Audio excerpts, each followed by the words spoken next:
Okay, welcome everybody. Coffee and Art on Wednesday morning. Thanks for being here. I'm Dee Dee. You're watching a live show on Ustream.tv with a live chatty audience. We are a chatty group.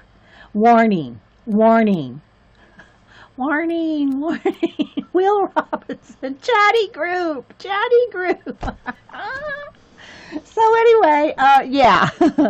So if you're watching on YouTube, thanks guys for watching over there. I did get two little things of happy mail. I got this birthday card. I got a birthday card from Mick Carroll in Australia. And look, she did the fish. Oh my gosh, it's awesome. I think I did show it on stream like a week ago or something when she first did it. But look, she said made it into a card. It's awesome. It's awesome. Thanks so much. And then I got a little color page from Marie Lavie. That's how I like to say it. And look, she put all these little sayings all around it. So let's see if we can get it to not flash out, because you know the camera doesn't like white. When I zoom in for the coloring, we'll try to readjust. So she colored this. Look, guys, that's a lot of coloring right there. That's so pretty. And then she goes, Dee Dee, the greatest teacher I've ever known. Well, I don't know about that, but I appreciate it. Happy birthday. Just saying. Vern, Bandit, light layers, coffee and art in the morning, clutch your pearls. Don't email me. Fussy cut, Posca, wingnut. What else do you see? Bandits guarding the minibar. So thanks, Marie. I know. Oh, okay, Teresa. So she was saying that Hannah Carlson's new book is called Magical Dawn. Okay, thanks. Thanks, Teresa. I know, isn't that pretty?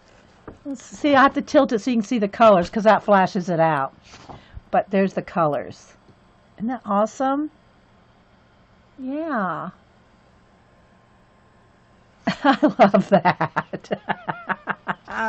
Thank you, Marie. I love that.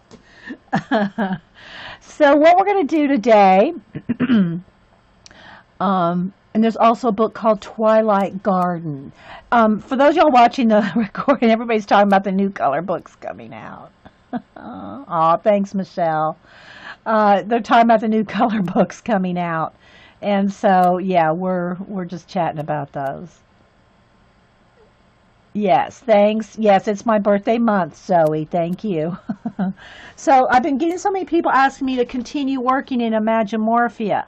So I will probably, let me just drop the camera down, and then we'll probably have to zoom as well. But let's just, so I can drop the camera down. Hang on, guys. I'll readjust it here in a second.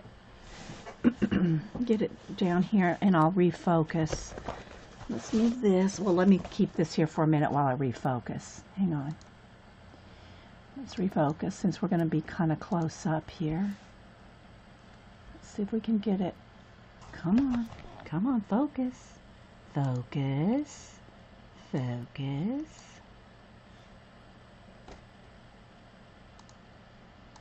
see how that does. Okay. So yeah, Imagimorphia. I think I need to be a little closer to me. Hang on, guys. Let me readjust. I don't want my camera to fall. I don't want to do a face plant here. Hang on. All right. I gotta readjust. Look away if you get dizzy. I have to do a little bit of adjusting here so we don't do a face plant. That one's too big. Here, let's do this one. There we go. Now we're cooking. Now we're cooking. Yeah. Okay. So yeah, I have a lot of people asking me to continue working in Imagimorphia. I do washes and I work through this book periodically, and I don't think there's maybe a couple of pages finished in here. But I work on backgrounds, I work on certain images, And then we'll move on to another one. So it's just kind of like working. I'm going to need to lock the light in or something, guys. It's kind of fuzzy. So we'll settle on a page first. So yeah, you can see where we've done different bits. And so some of them just have washes on them and they haven't been shaded yet, like this one.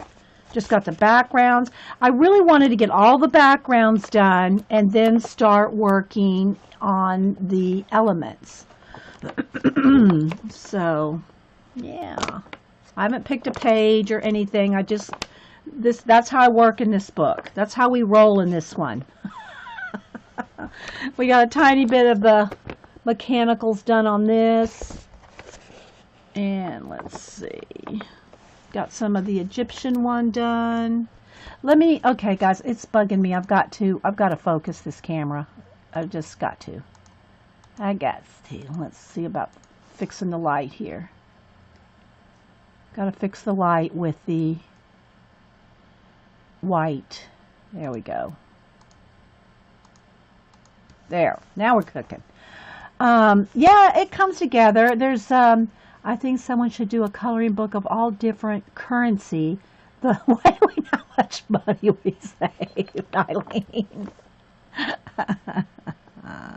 Maybe we'll work on the swans, because I do have the background done. I have the background done on the swans.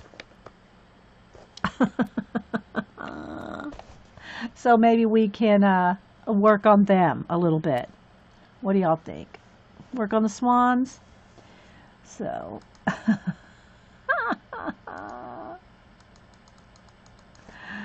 Okay, let's refocus. See if I can get it to focus here. Might need to get out my sherry card. Get out my sherry card, because that always seems to pull the light in, or pull the focus in. There we go. That's a good one, Eileen. All right, so I think we will, because that's what I've been using this book is Prismas. We'll just go ahead and use Prismas in this one. Hey, honey Jill.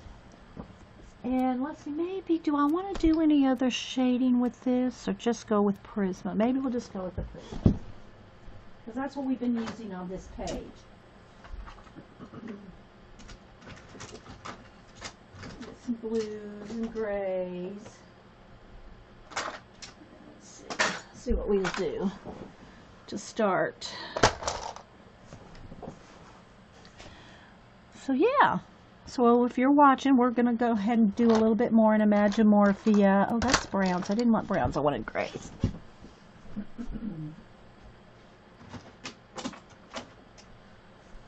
Alright, so let's first pick some blues. Let's get some blue grays and just work a little bit on the swan shade. Swan shading. That's too green. We'll go with a really light blue. I got to sharpen. If y'all have any questions, put them in caps. Thanks everybody for being here. I also want to get it back into some more altered Eileen book. I had so much fun with that last page with the calendars. I love doing my collage. Okay, maybe do I want any indigo, because that will help tie in the background. Maybe that's probably all the three colors I need. Do I need another gray? Probably not. Okay, we'll keep it with these. All right, let me sharpen right here to the side.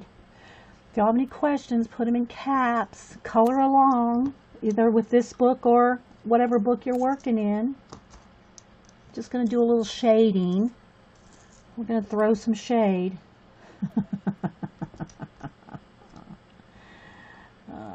Alright, we got a little piece of...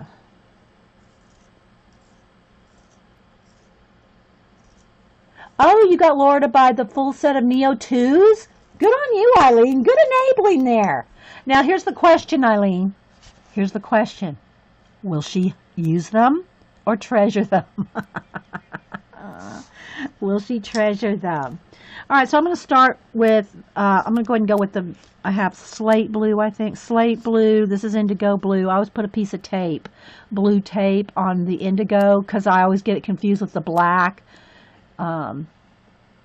You ordered a handful of Luminance pencils. I'm surprised I don't love them.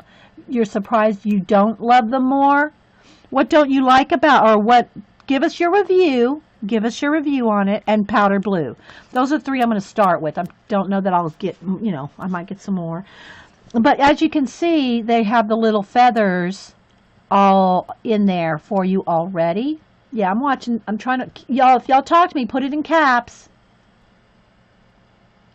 She does love them, Eileen? Yeah, she does love, I know she loves her Neo 2s, but will she use a brand new full set? I love my Neos too. Okay, so let's just start here with some of the, and I'm testing this blue. Yeah, this will be a good blue. So, so many color books have the shading indications for you. So it's great. It's just a great way to practice your shading. I'm going to go under each feather, on the underside of the feathers, see? Just to start. Kind of maybe pull it down just a little. And this part, the shading part, is the most time consuming. It's quick to put a wash over everything to get you started. But that gets you started, gets you out of the, oh my gosh, I'm afraid to touch that page mode. Hey, Jean. Crafting Amy adores her Luminance, yeah. I've been using them in the mouse guard. And I haven't had a chance to test them on portraits yet. I just thought they would be creamier. You love them, but just thought, I don't know, I think they're pretty creamy. I don't know. I like them all. And I like the Holbees, the Loomies. I don't have many Pollies. But I'm just used to my Prismacolors. And the Prismacolors is what we've been using in this book. So that's why we're rolling with them today. Because that's what I've been using in here. Because I don't want to use a different... I mean, I could. I would just have to make a note of it. Because people go, well, what color pencil did you use on the Swan page? Well, if I don't put down that I use something different, then I won't remember. I won't remember because we do so many. We do so many color book pages that I wouldn't remember unless I noted it. So in this book, I know for a fact that that's what I've been shading with is Prismas in this book. Can y'all see okay? See, I'm just putting a little bit of, and this, I'm going to just, I don't do speeded up videos. I don't do any kind of time lapse. Not that there's anything wrong with that. I just don't do that because I want people to see how long things actually take. When you watch a speeded up video, for me anyway, if you watch a speeded up video and you go, wow, that turned out great. They just did that in 15 minutes. Well, I know better, but I know better. But if you're watching something that and you think, oh, that didn't take long at all. Never mind that speeded up video probably took you like 4 hours. Hey, TNT.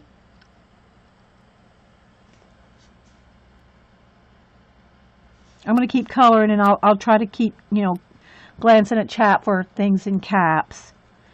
So, yeah, what I love about color books, not just the relaxing and making something. A lot of people, they say, I can't draw, I can't do this, and I don't have anything creative. But color books, everybody can color. Everybody can color. And it trains you to shade, blend, see colors, and try out color combinations and all that, as long as you're the boss of your color book. If you get intimidated by it and go, oh, I'm afraid I'm going to ruin that book, you're not going to learn anything. You're not going to relax. You're going to be on edge while you're coloring. And what fun is that? So, yeah. So can you see yeah, you can see the difference there. So, yeah. Jean says, exactly. I sped up my last coloring book from the look. People who won't color and shade. Would never guess it took you 5.5 hours. Yeah. Okay, I didn't see your last part yet. Jean, you speeded it up? You've never sped up a video. But I haven't watched the last part though. So yeah, I know. It takes so much longer than you would think if you do a lot of detail kind of like this. Some pages, like when we did in the Polish Carolina Kabałka. If you put just washes of watercolor over that, it almost looks like you're done. So some books, you can do washes over and they look almost done. And then, of course, you all know the difference. No, you said, if you sped it up. Okay, you didn't speed it up. If you sped it up, yeah, people wouldn't know that it took 5 hours. Yeah, okay. I thought you meant on your last part, Jean, that you posted that you sped that up. I was going to say, I've never known you to speed up any videos, Jean. Yeah, yeah, it's true. You wouldn't know that it took you 5 hours to do that color book page, which, by the way, turned out awesome. That's okay. I've got it now, Jean. I got it. Yeah. It turned out awesome. I'm trying to stay like right under the thing here.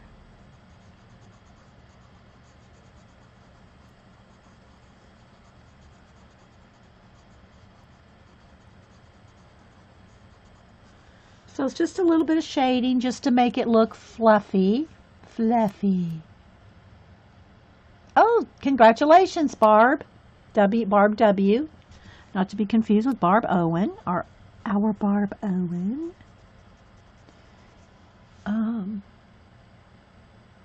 Yeah, it really did, Jean. It looked awesome. I have to watch part 2. I've been watching Janet's, where she had the secret stream where y'all made my zine. Oh my gosh, that's hilarious. Those girls.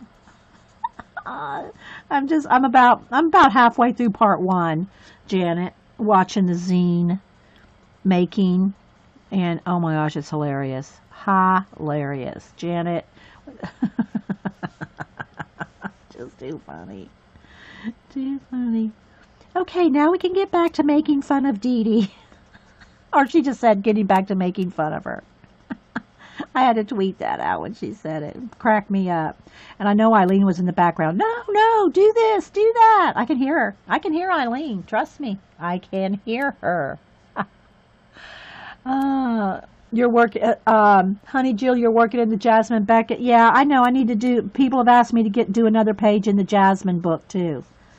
So many color books, so little time. We try to make the rounds of all the different ones. I'm not bearing down here, guys. I'm just, just really not very much pressure at all. It was fun for you guys. Well, it was so fun. It is fun watching it. And Janet, she just has her head down and writing and writing and writing.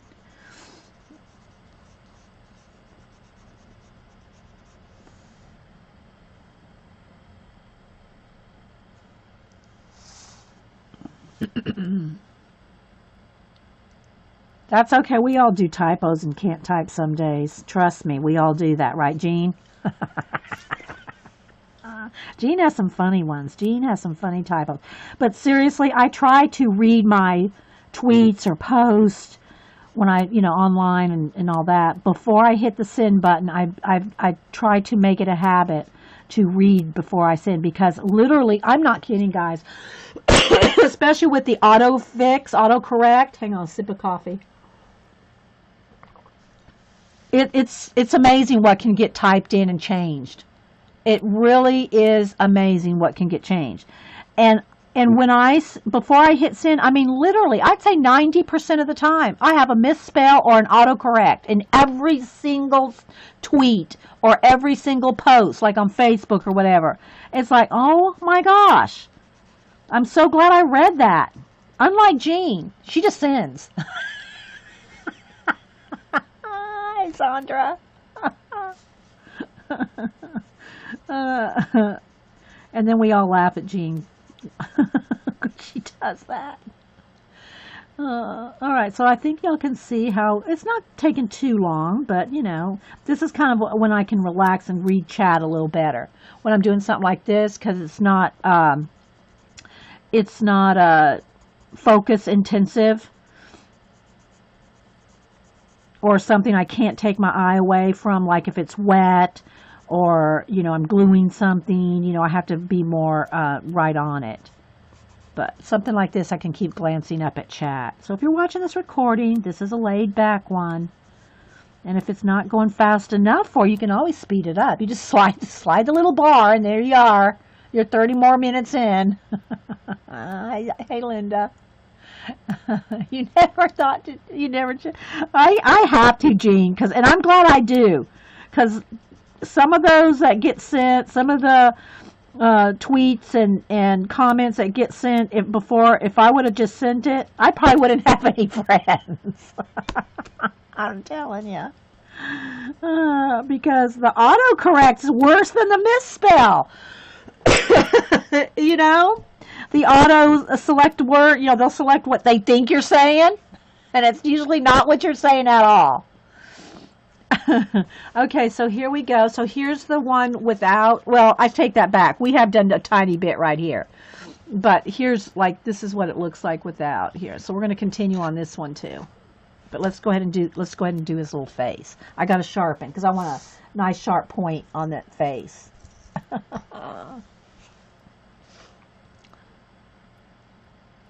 Okay, so let's just get in here and do a little shading. Because these are tinier feathers on the face, so I just want to kind of just roll around each little feather just a little bit. You can see the difference that shading makes. But the thing is you have a wash of color, but I didn't wash over it like a solid. It's not a solid blue. You can see I left some lighter blue, a little darker blue, you know, and that gives it kind of like a watercolor appearance. And so when you go over, I know, right, honey Jill? So when you go over it, you've got a base, but the base isn't flat. And you can do the same effect, although on these I did a watered down acrylic paint, and I use Americana craft paint, watered down. I just call it a acrylic wash, which is just watered down acrylic paint. And it's matte. The craft paint is matte. No shine, no gloss, no satin. Because that will resist your pencil. It has to be matte. Doesn't have to be Americana, but it has to be matte. The artist grade acrylics, like in the tube, they have like a binder, a sheen to them that can like resist your pencil. And I've not tried every single one, so if you got one that works fine for you, you know. But I just found that just the little craft paint washes is awesome for is awesome. And I also see I put a little bit of white paint here. I'll probably just use, I think I used acrylic paint on some of those highlighted feathers. I'll probably just use a Posca paint pen. Okay, so let's go ahead. I haven't done either by the crowns yet. So this one has a little bit more depth to it because I have white paint on top of it. So yeah, so if you're using paint in your color books, just craft paint. Just craft paint works awesome to do washes and highlights or whatever, and your pencils will go right over it, and it gives it tooth. It gives your paper tooth. So where the paint is, and I mean, it's not like you can really feel it, it's not like really rough, but it gives it just enough of a coating over your paper that your color pencils just really go on well over acrylic craft paint. So that's that's the paint that I used in all these washes when I did the flip through here a little bit ago. On all these pages, that's what I've used is the Americana craft paint. So, and you can just kind of do a little bit of blend in here. Kind of pull that down just a little on his head. But I like some of this, the white showing in there. So if you have any questions, just put them in caps.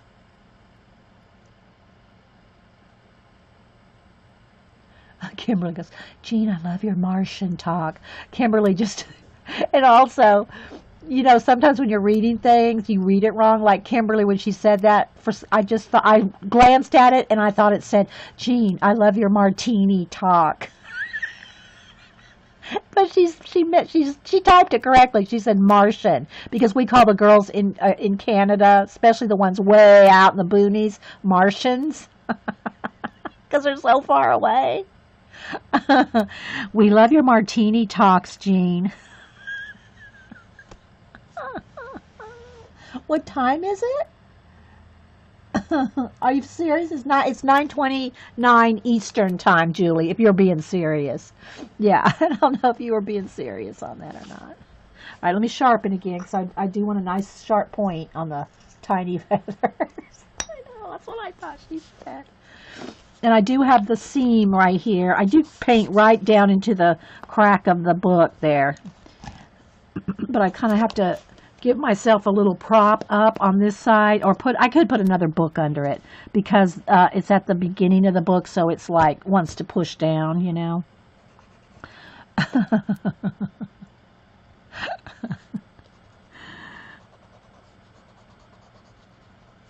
So just kind of going with the little feather lines there. Just kind of rolling with them. Rolling, rolling, rolling. Keep that color pencil rolling. No, that's lyric. Oh, okay, it's lyrics. Oh, okay.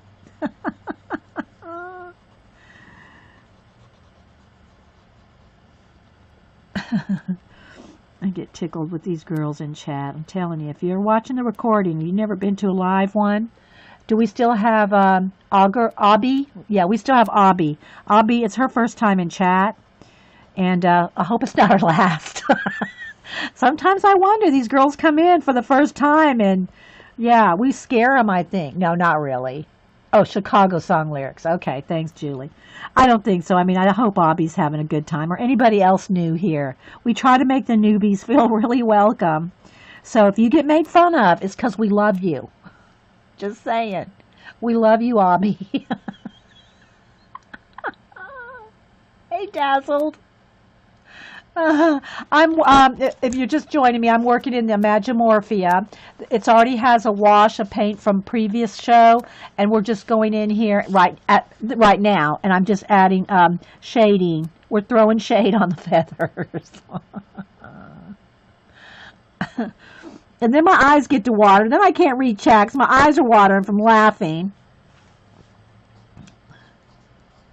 And again, this one I've already done some kind of a little demo with some white paint or something. Because, if somebody goes, well, what will happen if you do this? Well, we do it right then. We don't mess around. We just go for those demos.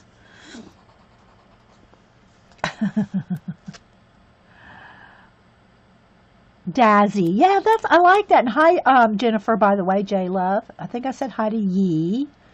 Dazzy. I like that. Oh, good, Kenny. Good. Glad you feel welcome. We try to make everybody feel welcome. We try. But I gotta say, guys, I do miss a lot in chat, especially when it rolls by and you don't put it in caps. So if I miss something you say, don't get offended, because I might not have seen it. Because I am working here. I am working here, people. But if you put it in caps, I am. Then I realize you're talking to me, and I'll be more apt to see it. Oh, Jess. I'm sorry, Jess. Yeah, thanks, Jean. Yeah, I'm sorry, J-Love Jess. Jessica. I don't know why I said Jennifer. Why did I say Jennifer? I probably said it before that, too. I know it's Jess. I don't know why. Yeah. Sorry, Jess. I just like calling her J-Love, but... yes, I'm throwing shade again, Teresa.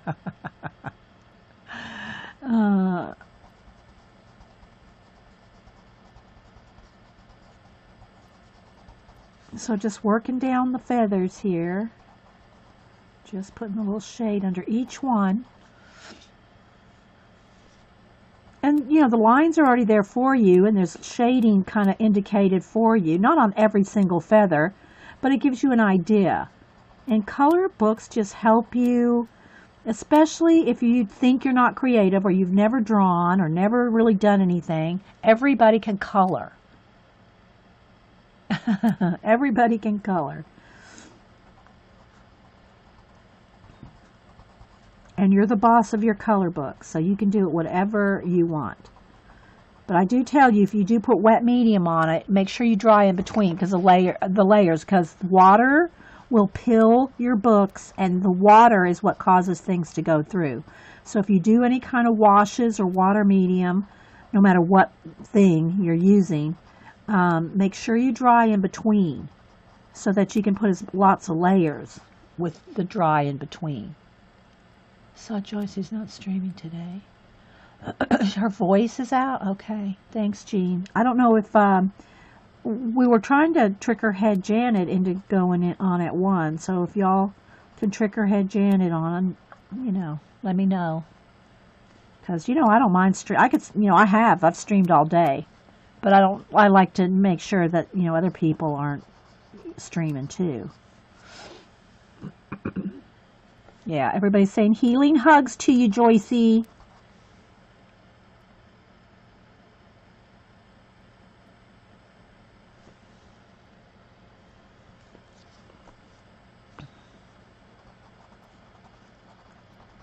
Okay.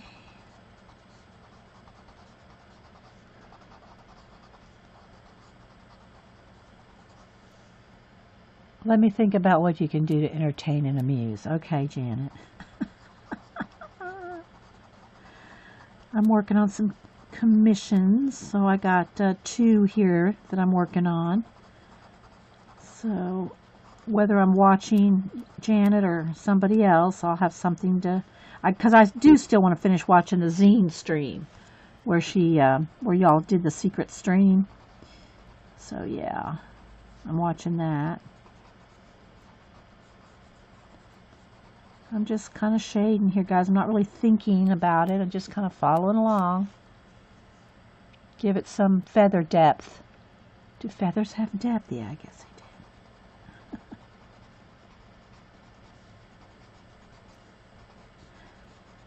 do. Maybe after I do a little bit of feathers, we'll do a little bit on the goldfish. Because, see, I did color them all in with a wash. All the goldfish. I think I found them all. I hope I found them all.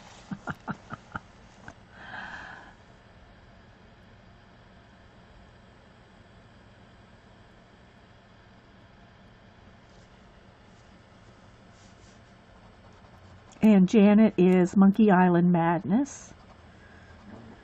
Links are open. Feel free to put your links in if you're in the chat here and share your stream or your YouTube or whatever you do. Blog, whatever. Oh, and let me remind you, if you're watching this and if you watched my birthday haul, my art supply birthday haul, I am giving away, for the YouTubers or anybody watching the recordings, I'm giving away one of Bennett Klein's sketchbook it's Color My Sketchbook, the first one. And you have to leave a comment on the blog, and I did make that clear in the video, and I did put a link in the description box under the haul video.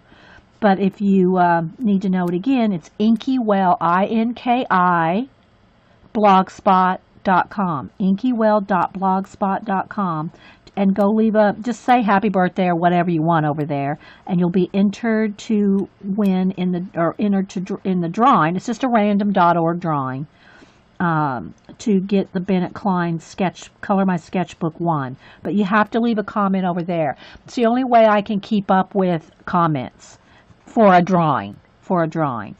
Because if you comment here, there, and everywhere on my YouTube, I have no way of knowing if you're, part of it. So you have to go over to my blog. Just makes it easier for me, guys, when I do YouTube drawings. Anytime I do a YouTube drawing, it's going to be on my blog, just for ease of not missing anybody. That way I don't, miss anybody, because I'd hate to miss anybody that commented. And so it's open till Friday. And what I'll do is then I'll close it on Friday, and then I'll write everybody's name down, number them, and then on Monday we'll do a drawing. Yes, I'm doing Imagimorphia today, Kim. Yeah. had lots of, well, not tons of requests, but a few requests saying, when are you going to get back to Imagimorphia? And I do that. I get it with Jasmine Beckett and all the, when are you going to get back to this one? And I try, guys, I try to do as many different color books as possible. But there's a lot of them, right? Hey, Dot. There's a lot of color books, and I only stream 2 at the most 3 times a week. So, yeah. All right, so now I'm going to kind of find some of the feathers. Now I'm going to start working into some of the background here and try to find some of the feathers that are like in the background. It may be easier if you do like the leaves first and then you're left with the background. It might be easier to see. And because if you try to find everything, sometimes you kind of get lost in there. Because especially in the Imagimorphia and Animorphia, it's, it's tricky business finding things sometimes. And Mouse Guard. See, everybody goes, get back to Mouse Guard, So, yeah, I do want to get back to Mouse Guard because I want more luminance, or as now we're calling them loomies. I want to get back to more loomy pencil coloring. And then I also, have a couple books set aside for the Holbeins, which I'm calling Holbees. So we have the Polys, the Holbees, the Loomies, and the Prisma.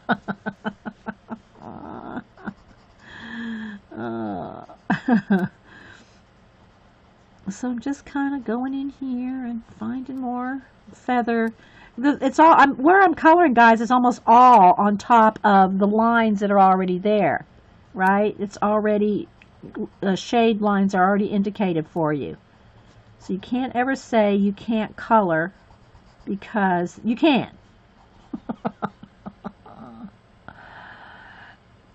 Thanks, Kim. Yeah, and I enjoy coloring everyone. I mean, they all have, depending on what I'm using, I could be using neocolors, watercolor. These are all acrylic wash paint, washes of acrylic paint bases with Prismacolor. They're all fun, but there's only so many hours. There's only so many days that I stream, because the days I'm not streaming, I'm working on commissions.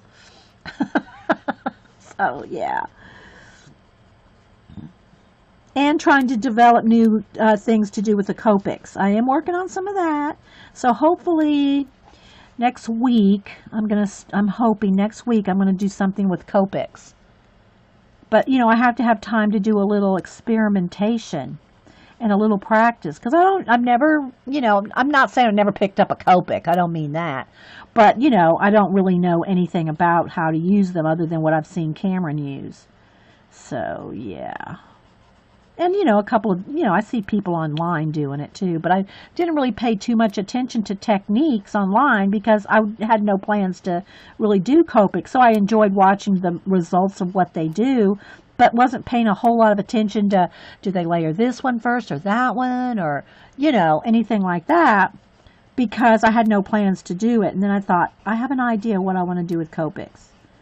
And so I have to learn Copics before I can incorporate my plan, my ideas. I have to know enough about them to use them in the way I have in my head.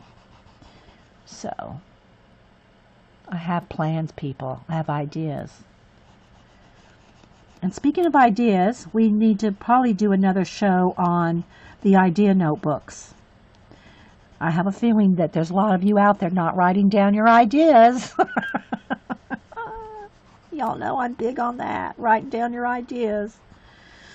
So we probably need to get out some of those. I think I have 6. 1, 2, 3, 4. Well, 5 and a couple of smaller ones. But I have at least 5 notebooks over there with ideas going in them. Oh, and okay, all I saw TNT is, and the copies. Oh, the copy. You're going to call them copies? Copies? Yeah, we could call them copies. Yeah, the Polys, the Holbees, the Loomies, the copies. But anyway, like I said, I have something planned in my head, but I don't know if it, as I say, let's see if we can pull it off. I have Melody. I have I wrote it down because I keep forgetting. I have set B in the originals, the square ones. I have set B in the originals, and I have set D in the sketch. And then I have a lot of random chows too. I got the skin color chow set and some others. And I also have bought a few other individuals. So, yes, idea notebooks, right, Julie? So those are the sets that I have. Let me show you the ones in case people don't know what the difference is. Hang on, let me see. Let me grab 3 here. And I've also trying to stock up on a few of the refills. These are the refills. I haven't even opened it yet because I don't need it, but I've stocked up on a few refills too. But that's what the refills look like. But let me show you the different ones. So there's this one, and let me get a sketch here. So, and I have my own book. See, now we're getting off on a Copy rabbit trail. Okay, so I made my own little book here. Although I do have the Copic like book that that they put out for you to put your own in, but it's so tiny, guys. That's so hard for me to read. So I made my own a little bit bigger in this book. So for instance, let me show you, like here's my blue violets in sketch. So every time I get a sketch, then I put, here's the sketch. See how it's oval? So I made ovals.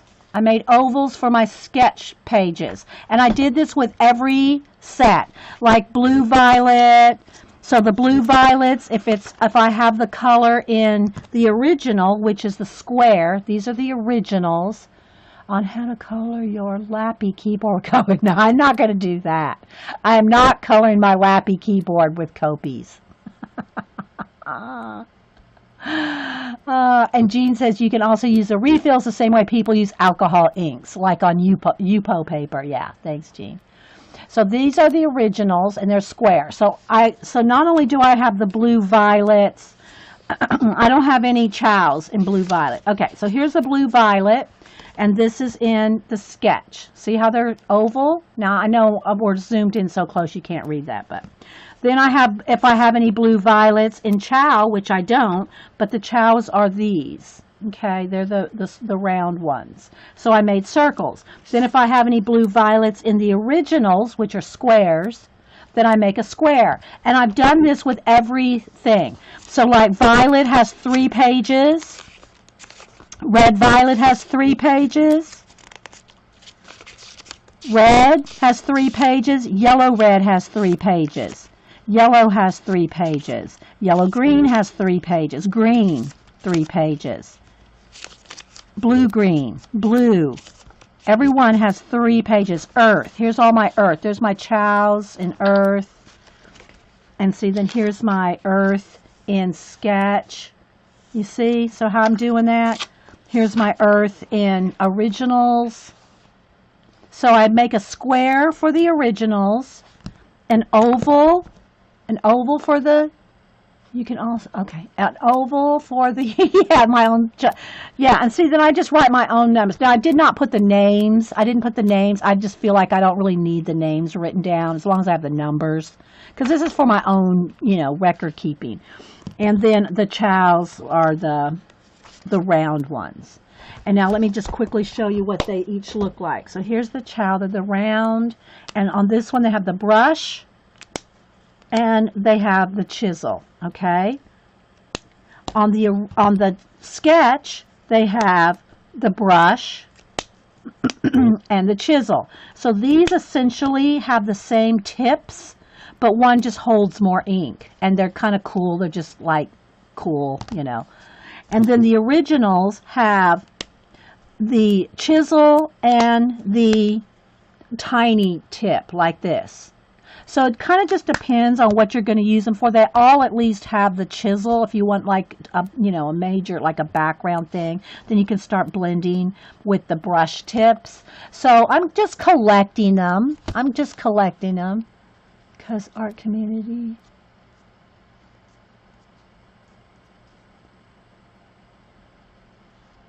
No, Tariel. I still use my Americana paints. I still use my everything. Yeah. I like to, trust me, I use all of it. So, But anyway, I have a plan. I have a technique that I want to try with Copics. But I got to practice it and see, see what I want to, if I can pull it off. Let's put it that way. But I have some copy techniques planned. Okay, so let's get back to our swans here. I think, well, from the sketch and the original TNT, it's because of the tips, right? And the chows that are a little bit, the round ones compared to the sketch are cheaper. Yeah, they're cheaper. And from the original to the sketch are different tips. Okay, so yeah, so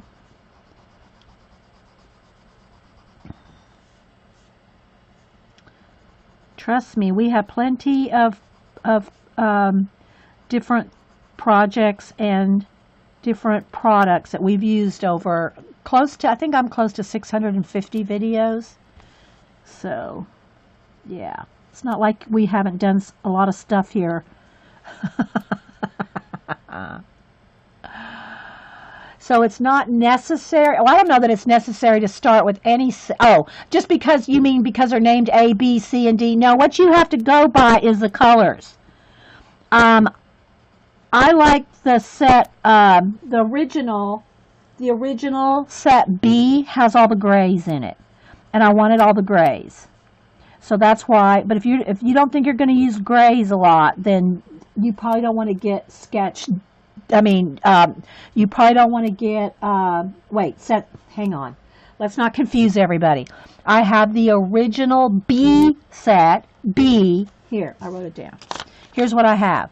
B in the original, which are the square ones. Okay, these are just pushed too hard on my pencil, hang on. And then I have set D in the sketch. And then I have a lot of just chows and random ones that I bought individually. Have lots of random ones I bought individually. Oh, wait, what? A place without a... Tar Heel Trees, I don't know if you're talking to me about that. Walmart? I have no idea. I missed the Walmart comment. Sorry. Totally missed that. So this is what I have in the sets. But I also have like I think it's 6 colors in the chow. Let's see. Where is it? I have all kinds of charts and things I'm making here, guys. All kinds of practice things here. This is the one I have with the skin tones. If you're going to start and want skin tones, I would recommend this right here. This is what I would recommend for a skin set. And you can get this 1, 2, 3, 4, 5, 6. I have a couple grays down here for another something. But these 6 colors you get in the chow set. And you can get these like at Michael's and use a coupon. It's still not cheap. I mean, a set of 6, I think, at Michael's is $35. But I used a 50%, well, Hubster bought them for me, a 50, or maybe it was a 60% off coupon. So use your coupons and get these smaller sets like this, right? You don't have to buy the big sets, which are very hard to find. I got to tell you the truth, guys, I could not find the sets. I could not find the sets anywhere to buy.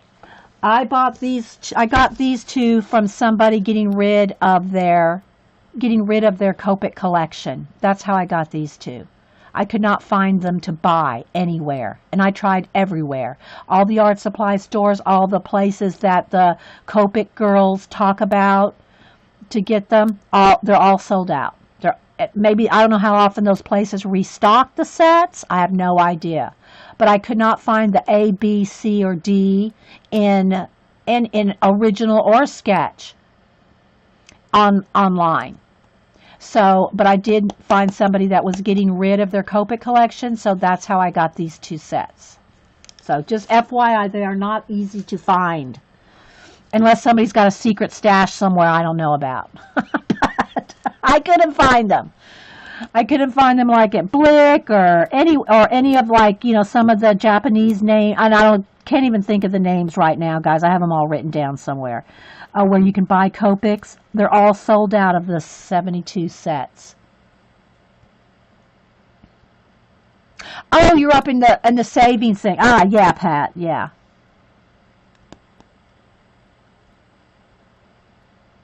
Hey, Bonnie. Anybody else popping in? So let's just get back to a little bit here. We had our Copic rabbit trail.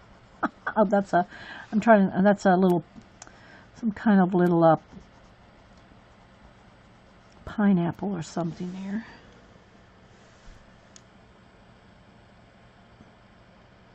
I've never used the Spectrum Noir, so I can't tell you, Bloom. Although I have seen, here's what I do. This is all I know. This is all I've seen. Is people say they run out quick, and they're not refillable. The Spectrum Noir, I could be wrong. I'm just telling. That's the gossip I've heard, that they run out quick and you can't refill them. But again, don't quote me. I'm just repeating what somebody else told me that does know about them. I've never used one, never even picked one up as far as I can remember. Not used them at all, so I can't comment really.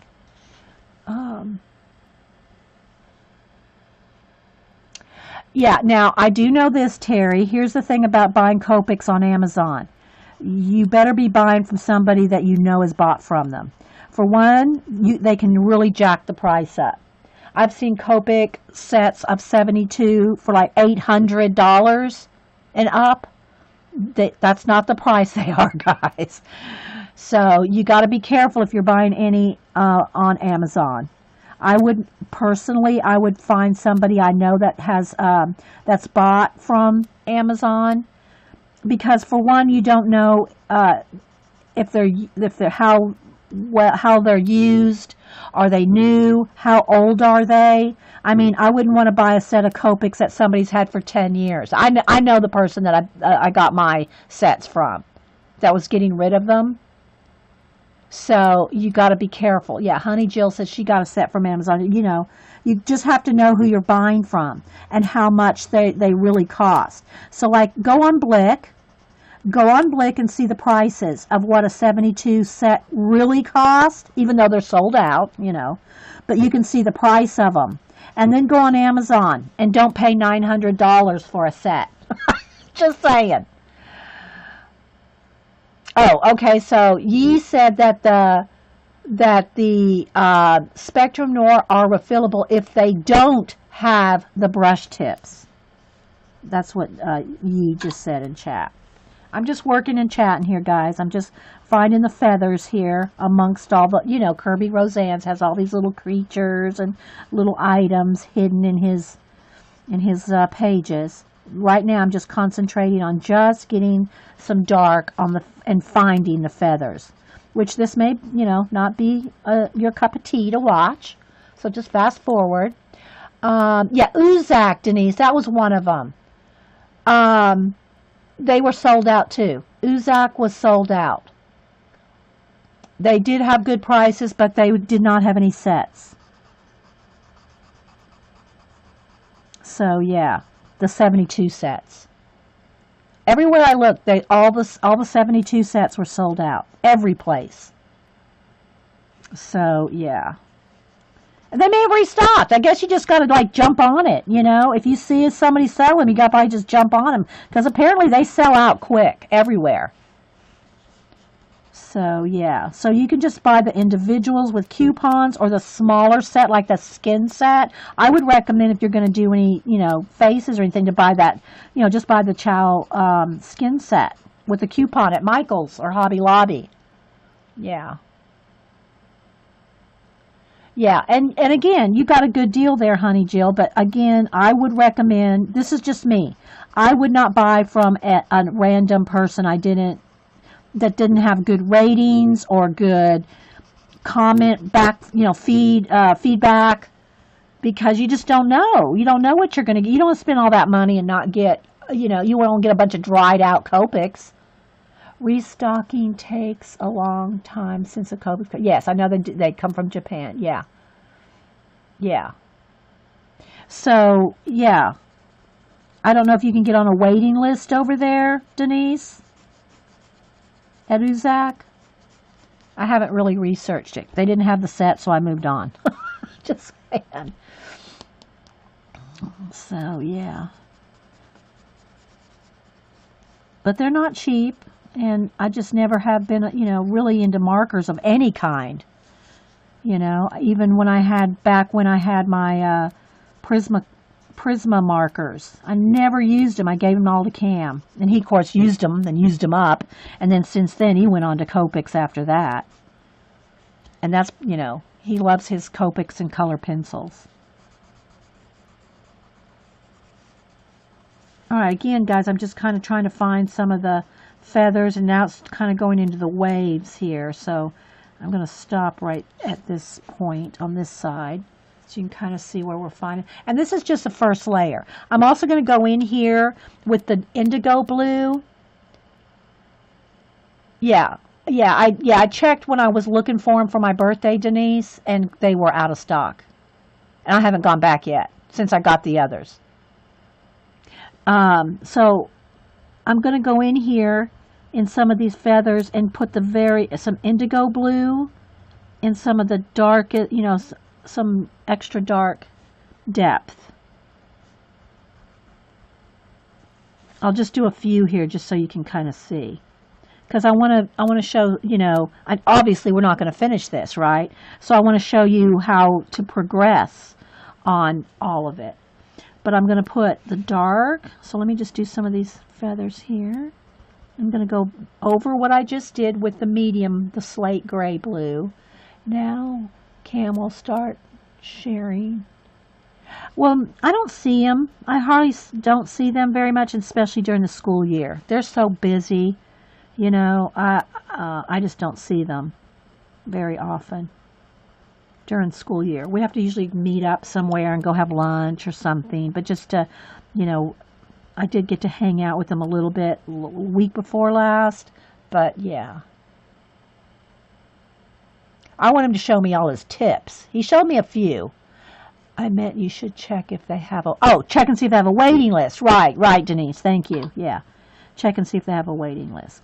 Yeah. So I've just been buying them like when I went to Blick, the actual store this last Saturday, my birthday tradition of going to Blick and then the Varsity for onion rings. See, I'm just trying to get right here in the little points, guys, like just in the darkest area. See, just the tiniest little bit in the dark areas. Because I don't want to get it real dark, but there's going to be some real dark shadows in there like that. I did get a few at individuals. You can buy, at any art supply store. Now, not Michael's and Hobby Lobby. They have a few, but they don't have a big selection like Blick or, Jerry's Artorama. And of course, you can get them online individually, too. But what I like is, when you can use coupons. Like I got that set of skin tones at Michael's for, I think it was 60% off. So, yeah. We love our coupons. So,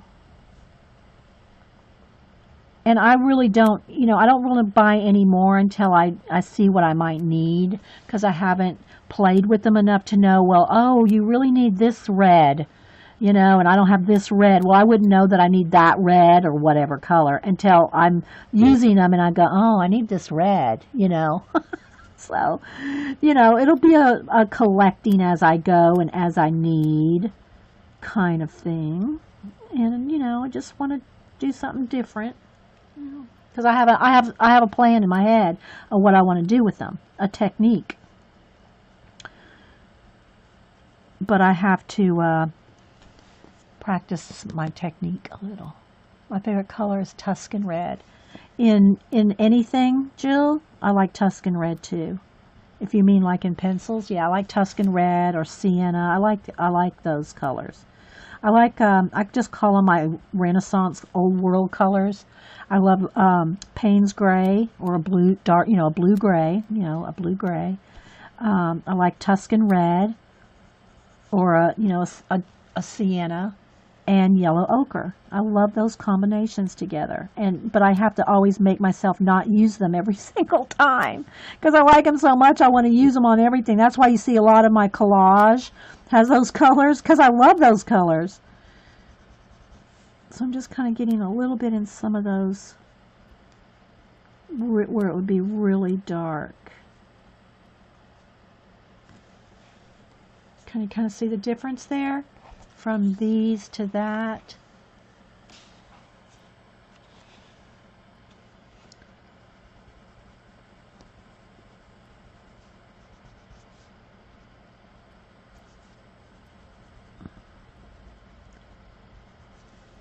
Just a little bit more, just a little depth.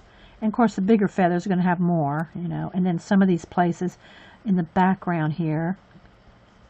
Again, sometimes it's easier on like these Kerby's or some of these real detailed kind of color pages that if you do all the leaves and all the fish and do all the foreground kind of creatures, you can see what's left. Because some of this is kind of hard to say, is that a feather? Is that a, you know, it's kind of hard to tell on some of them. In Prismacolor, yeah. Don't get me wrong, guys. Me and Prismas are long-time friends. Long-time friends. Okay, so I'm just going to kind of get in there.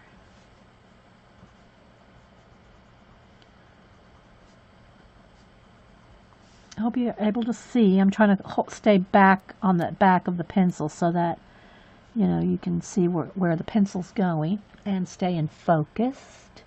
Looks like the store has the sets. Okay, let me just write that down. I can't go click on the link right now. Thank you. Oh, let me write it down.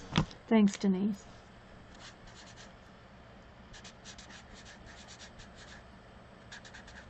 Markers. Okay.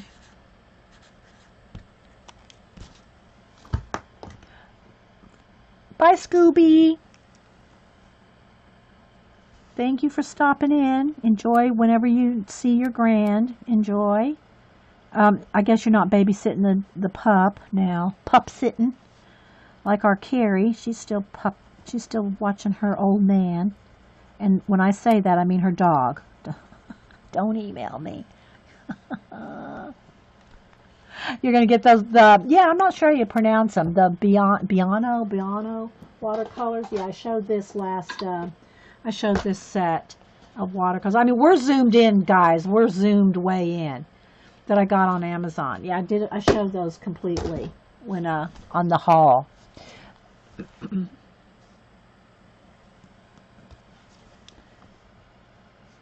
Showed that on the haul video. Okay, let me get in here. I don't want to miss these last few dark areas with the feather.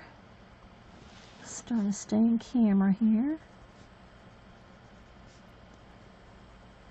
So I hope everybody's enjoying whatever artistic endeavor they're doing today.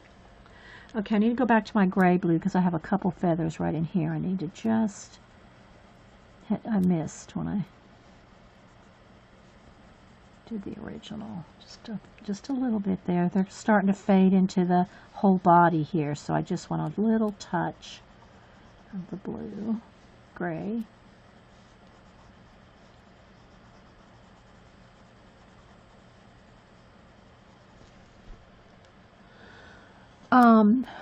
No, the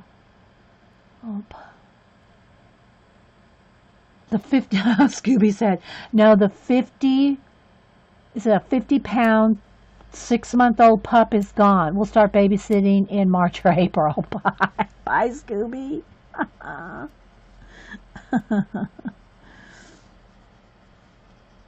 Alright, so, yeah, I'm liking this. Get a little back in there, a little bit in here. I want to do some other of the layers that the whole thing will have. But all right, so this is what we've done so far right here. And this is what it looked like before I started adding shade right here. Now this I've already got some on. I don't have the dark blue here. But I I don't have it any of the shade here. So you can see the difference between that and that. That and that.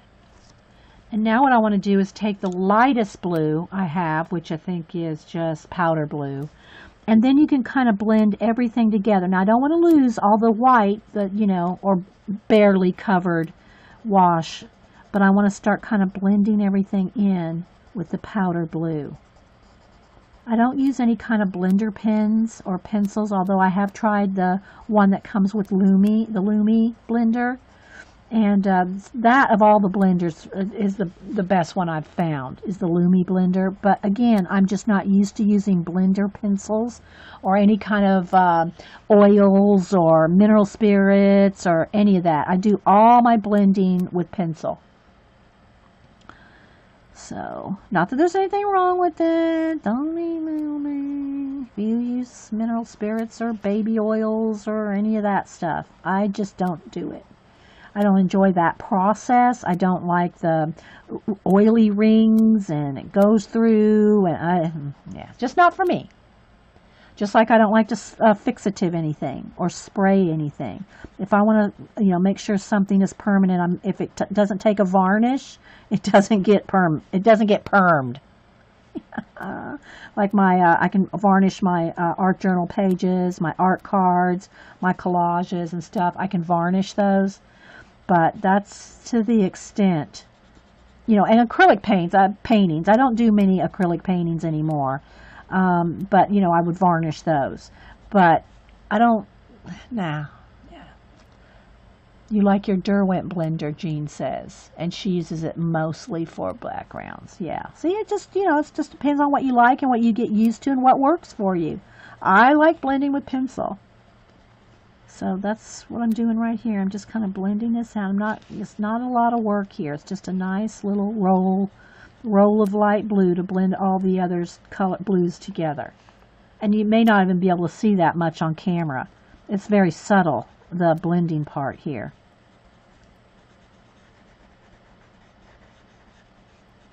But I wanted to show you what I do, the whole process of, a section here with the feathers.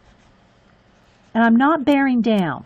Even though I'm blending these out, it's still it's a little bit heavier than the initial, but it's not heavy-handed, because if you go heavy-handed, you will not be able to blend. Once the pencil gets all waxed up, there's no blending anymore. You can go real dark with something on top, but there's no more blending. Once it gets all waxed up. Know what I mean, Vern? And that's with the wax pencils, not, the oil-based ones. Yeah. We weren't allowed to use them in art class when you were... I guess you're meaning you weren't allowed to use any kind of mineral spirits or blending tools, Amy. I'm thinking that's what you meant. Yeah, I have used the Luminance blender, the Lumi blender, a little bit. But it just, I'm still loving just blending with pencils. Jean says you're still not great with your pencil pressure. Yeah, less is more. Lots of layers. Lots of layers. You got to, the thing is because it takes more time. It takes more time to do lots of layers. Teresa says her shopping list is Zig markers, Copics, Neo 2, watercolors. Yeah, I know. Oh, so many supplies, so little time. So again, I'm just going over the dark blue, over the medium blue, and kind of blending, feathering it out. But not pressuring. No pressure. It's best to do it, color 10 times. Then just go, and get it done once, and then you're done. And there's no more blending. If you want to have blends, you got to have soft layers.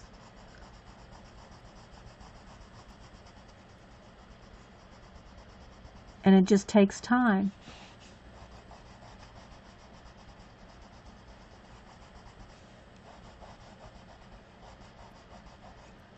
But this just blends them all together because they move, you know, they move. No blending agents, had to learn to work our pencils to their full capacity. Yeah, that's how I feel too. But that's just, you know, if you're just wanting to just do your color book page and you don't really care about getting good with, you know, your pencil blending, you know, I mean, of course everybody wants to get better with their pencil blending and everything. But it just depends on how much time and energy you want to dedicate to any medium, right? Any of them. But you don't want to make it stressful. If you're just coloring in a color book to maybe learn a little bit of techniques, be creative, have some downtime and relax, don't let, you know, don't stress out over it, for goodness sake. Know what I mean, Vern? Okay, so there we go. So we got those feathers. But if I see a spot, like let's just say I see like right here, this could be a little darker. See, now I can go back in and add more. And then I could go back with the medium, add a little more. Because I can layer it up because I didn't put a lot of pressure. Then I can go back with the light blue and blend that again. So, yeah, you can keep building blocks. And the same thing here. Now let's go back up here with the head of this one. I'm going to get the indigo. And I already did start it here from another previous show. I can see where I kind of started. But I want to do enough here where I can show you where we're going to go in with some Posca. And if you don't have a white, you know, a Posca, then you can just use, and I think actually I did use a brush on this. I probably just used a small brush. But white Posca, which is acrylic paint, or just your craft paint on a brush, a small brush, to add the white, the final little white feather flips. But you have to get all this done first. That little white accent on the top has to be like the last thing. Oh, I mean, I can go in between here and add, but it's more tedious. It's best if you use that for the last result, and then if you need to shade just a little in between, you can go in there and shade with dark. I hope that's making sense. Did I miss something Marilyn said?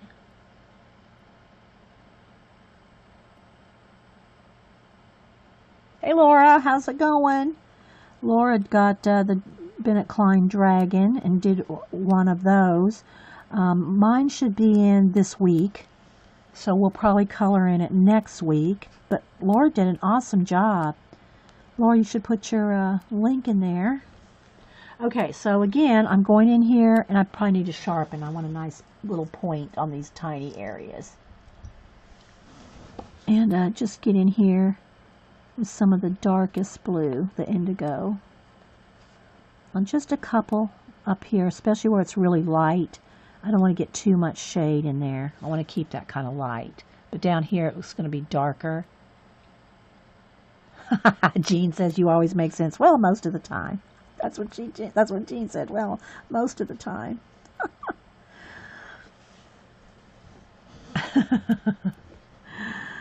So I just want to get in here and some of the little darker. And then we'll go in and blend it out. It may be kind of hard to see. Let's see, maybe we need to refocus again. Because, you know, all the moving around, it does affect. Where's my sherry card? I always say that. Where's my sherry card? Let's get it.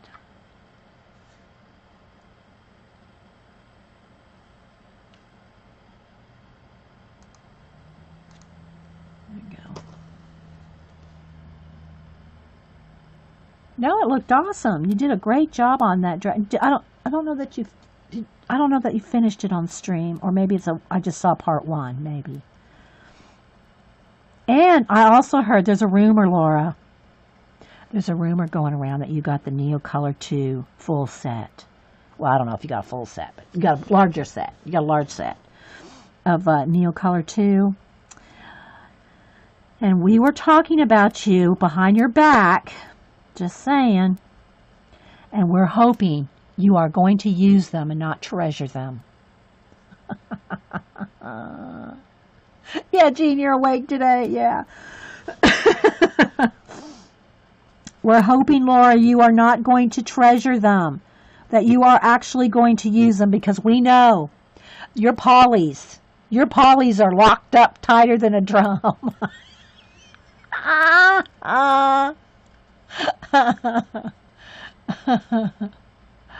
What did Dot say? I missed something Dot say. I ordered the big Sandy. Okay, all right. So we don't want them to go the same way as the polys. The polys have not seen the light of, well, I can't say they haven't seen the light of day, because you do have them in a nice pencil case, and you pop open that case every now and then. So they have seen the light of day.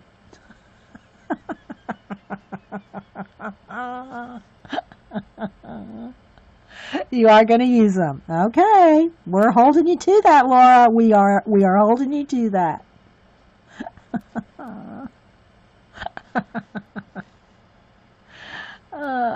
Yes, we are making fun of you. No doubt.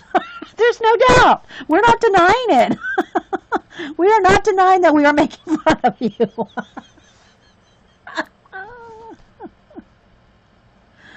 All right, so I'm just getting in some of these little, in between the little feathers here with the indigo, just a little dot of it, and then I'll blend it out. I want to at least get one swan here done so that I can add the Posca so you can see. And you can do the Posca. Maybe I'll just use a brush. Maybe I'll just use a white acrylic paint and a brush. It's just some white acrylic paint is all I'm going to go for. You can use some white out if you want. Yeah. But anyway, Laura did. What's the name of your site, Laura? Art Anxiety. What is it again? Your YouTube channel? Because I have it bookmarked, Laura's Anxieties, and I know that's not the name of your channel. But that's in my favorites, just so I can find it, so I never have, like, if I have Jean's, like, if I say sassy, nobody's going to know Jean's channel, so that's why I need the exact name. She will throw away her ink tints now. Now, yeah, Laura goes, think again, Eileen. She's not a big fan of ink tints. Most of us all like ink tints. I mean, I'm not saying it's my favorite, but Eileen just really just has a something against ink tints. Anxiety Art Adventures. That's Laura's YouTube. Anxiety Art Adventures. And she just finished coloring a nice Bennett Klein dragon. So y'all go peruse the awesomeness. We don't say check it out here. I mean, every now and then we slip and say it, but we try not to say check it out, because there's so many other ways to say something is, you want to go tell someone to go look at something other than check it out. So we say peruse the awesomeness. That's how we roll.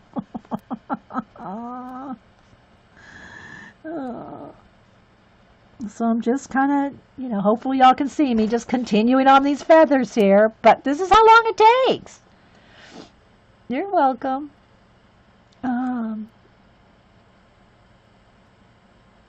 If y'all are talking to me, make sure and put it in caps. I'm paying more attention to chat today, because this is not a lot of thought.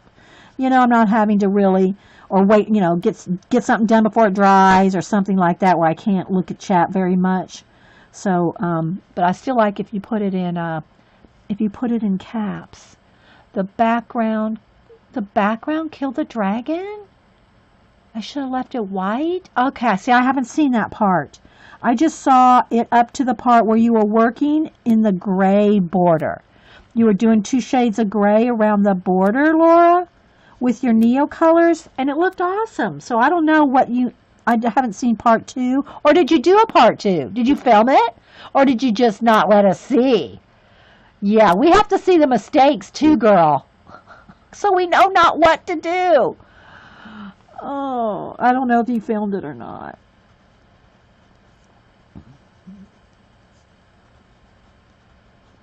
But then that's why your show's called Art Anxiety Adventures.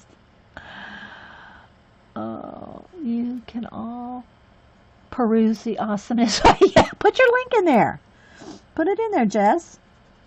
Links are open. Y'all are all welcome to share your awesomeness. Share your awesomeness. Oh, you colored the background black and you didn't like it, or what happened? Because I know you printed, because you bought the digital, and I know you also bought the original too, but you were working on a digital download and you printed it out on heavy cardstock. So what's the problem, Missy? What happened? I know it's not, your page didn't wrinkle. I posted the finished image on Twitter and did not film it. Ah. Okay, so Jess is saying her dragon looks wonderful. She just thinks it's bad. Let's just take it away. Hey, we're going to call her out. Where's my phone? Oh, yeah, baby. We're going to go look at it right now. Right now. Let's see. Let's look up Laura here.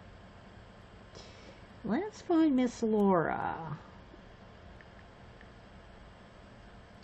All right, let's see. Let's see. Now, she's already working on another picture. She's working on the dog. Ah, here it is. All right, I'm going to send it over to my iPad. Hang on. Just one moment. It's not... I don't know what she's talking about. Hang on. Let me send it over so that... Because if I put my phone under here, it's going to flash my camera out. So, let's just do that. One moment, please. I'm still here, guys. But we're calling out Laura. Just saying. We're calling her out. All righty. Let's see here. Let's crop the edges off of the Twitter feed. All right. Hang on, guys. Take me just a minute. Just a minute. Just a minute. So, if Bennett Klein is around, we're going to call her out. We're going to call her out. Let's see here. Oh, hang on, guys. I lost where I was saving it because I got to mail it to myself. I got to mail it to myself.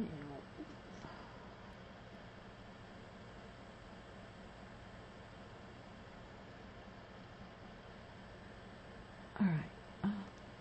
Where did I? Just a minute, because I know Jean always says, cloud it, but Jean, my cloud's full.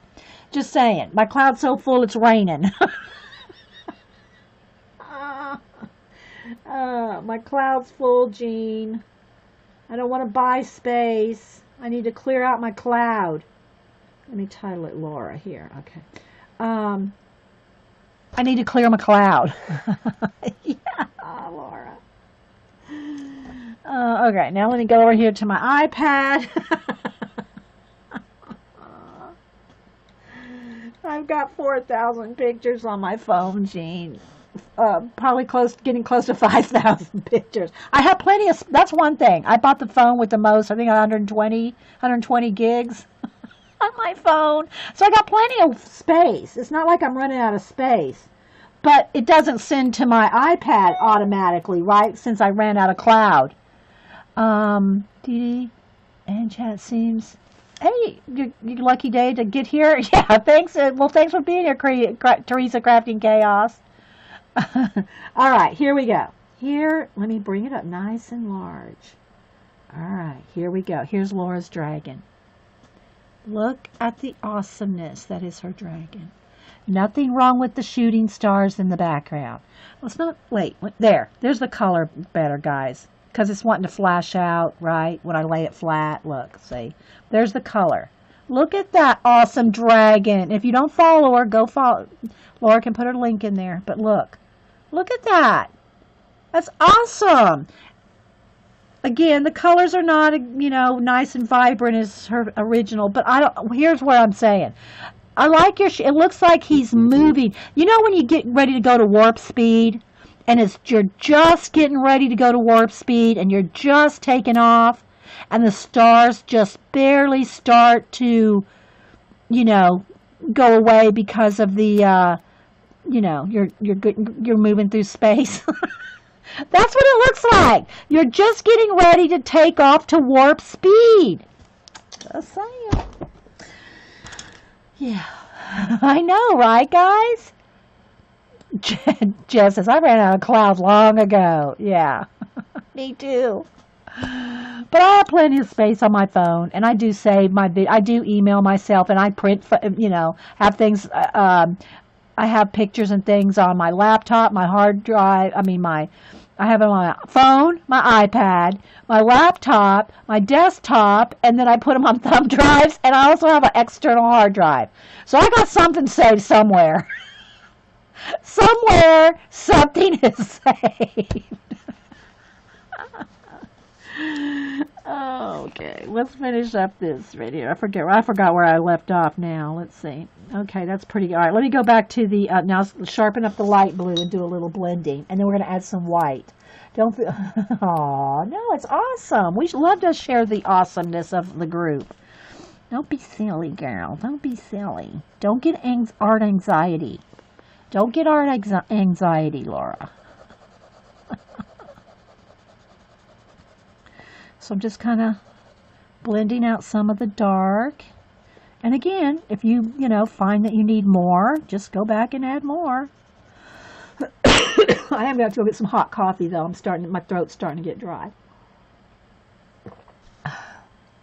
You're giving away the dragon book? Oh, you're giving away, you're an original dragon book? Oh, well, that's nice.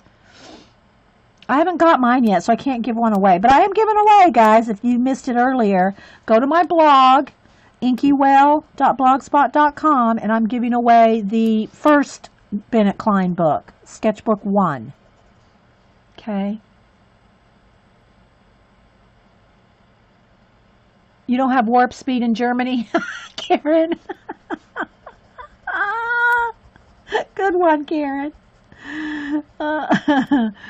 These Americans, we don't have warp speed in Germany. Y'all know what I'm talking about. You've seen enough, Star Wars, Star Trek, when they take off on warp speed and the stars are just starting to fade. Good one.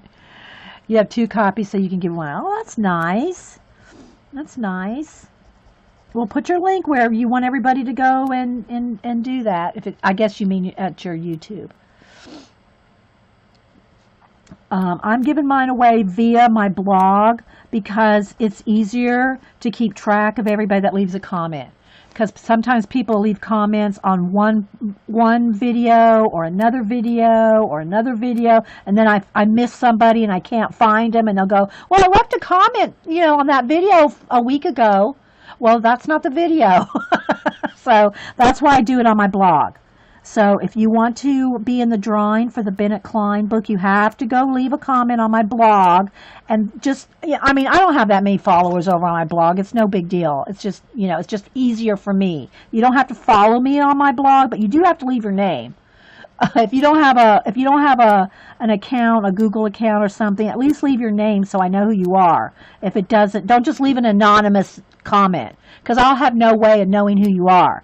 So, yeah, and only one comment, because if you duplicate, and sometimes it does get duplicated, somebody will comment and it doesn't show up right away, so they'll comment again. Well, I just get rid of the duplicate. I just get rid of the duplicate comment. And then what I'm going to do and you can leave a comment through Friday. And then on Monday, I will, over the weekend, I'll make sure there's no duplicates. I'll number everybody that left a comment on the blog. And then we'll do a random.org, and somebody that's left a comment on my blog will get the Bennett Klein Sketchbook 1.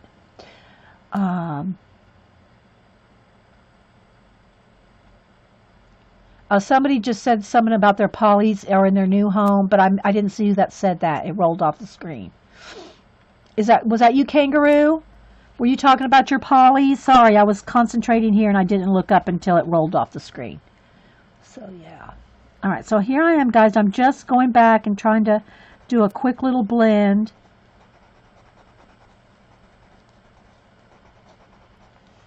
In all those little dark areas. I'm just kind of feathering it out a little. You don't need a lot of pressure. It's picking up the dark blue and pulling it down into the medium blue.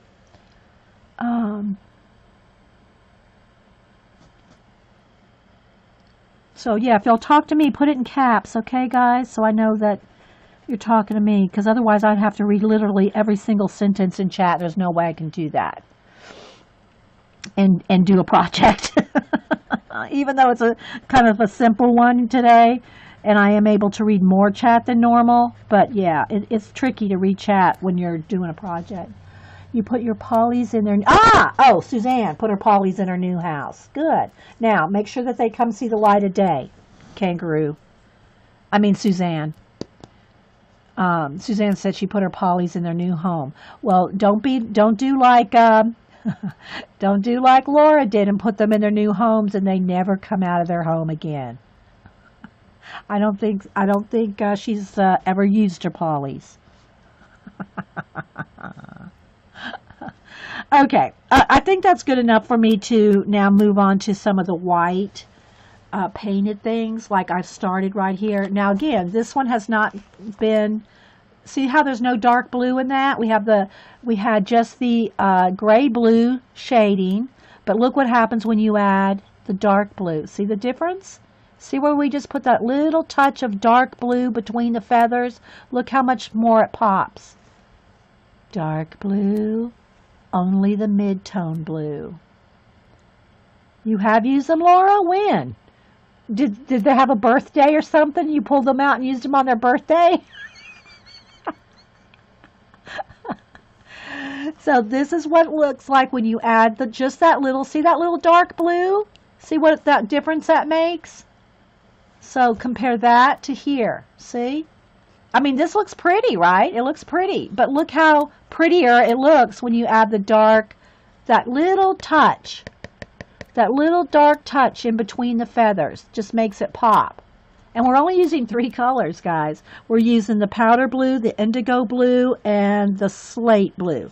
These are the only blues we're using. 3 blues. Get a lot of shade. We can throw a lot of shade with 3 blues. Suzanne says, all our pencils will have new homes. You have 5. Suzanne's got 5 new pencil cases. I'm afraid it's not going to be enough with all these enablers around here. I know, Suzanne, and we're not apologizing. I'm sorry we're not sorry. Sorry, not sorry. Oh, Eileen said that Laura made a few swatches with the polys, so they are used. Eileen. Yeah, she did. Yeah, that's right. She did use them to test. She did use them to make a swatch test or comparison. Yeah. So, yeah, but that's it. Okay, so there we go, guys. Let me tilt it a little so you can see. There we go. There's more of the true color there. It is a little flashed out line flat, but there we go. So there's it with the blue and there's without. Okay, so now we're going to get out the white paint. Oh, you did? I must have missed that one. So she said she did use it on an enchanted forest. Okay, I missed that one. All right, so now I'm just going to get out. Let me just get a little, I just use a little, you can see how zoomed in we are. I'm going to just get out a little white paint. Let's see, that's butters. I want pure white. Let's see. That's bleached sand. Where's my white? I am almost out of white. I need to get some more white. And again, I just use Americana Deco Art. This is the new logo. This is the way they look now. Here's what they look like. This is kind of what they looked like before. They didn't have the Deco Art on there, but they're the same paint. Just have a little bit different logo, but you have to make sure. Do not get satin or gloss because the pencils won't go over it. It doesn't say matte on here, but it doesn't say satin or gloss either. So don't get those because their pencils won't go over it. Kangaroo says, I'm being strong and not buying all different pencils. You gave in to Bunny and bought pastel pencils. Bless your heart.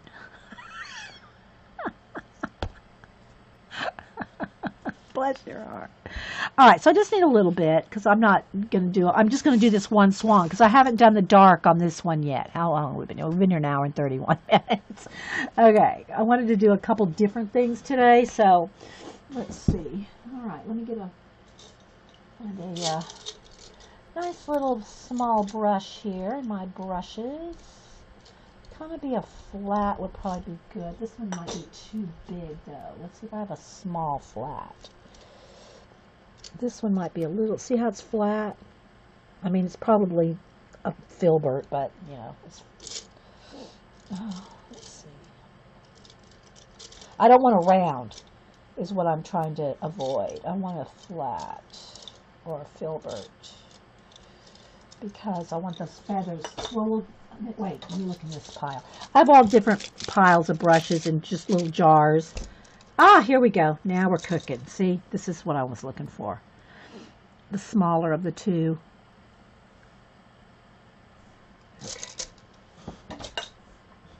And we are really zoomed in. Dee Dee, how did you get the stars on the background? The stars? Splatter. This is splatter. Well, then, of course, I did this. I mean, I drew that and I put pencil around that. But this is splatter. Pencil, see a little pencil around that? Splatters. Do I need to show you how to splatter? We could get Jean to show you how to splat. Just kidding, Jean. Don't email me. Okay. I'll do some splatters in a minute. I'll back up to that, though, so I don't splatter on the camera. Okay, so I just want, it's dry paint, and what I mean, there's no water added to it, right? All I do is get my brush wet, and then I damp off my brush on the paper towel, so there's no excess water in the brush. So there's no water in this paint at all. No water in the paint. When I say dry paint, I mean no water. Okay, so what I want to do is I just want to start doing some little feathers on top here. And because you've already got all the shadows and everything done in the back, they'll still pop out, right? And this brush might be too flared. I think, see how the brush is see how it's flaring out, those little hairs? I need to cut those off. So let me get my scissors. Let me trim my hairs here because I want it to stay where I put it. So I'm going to trim a couple hairs down here.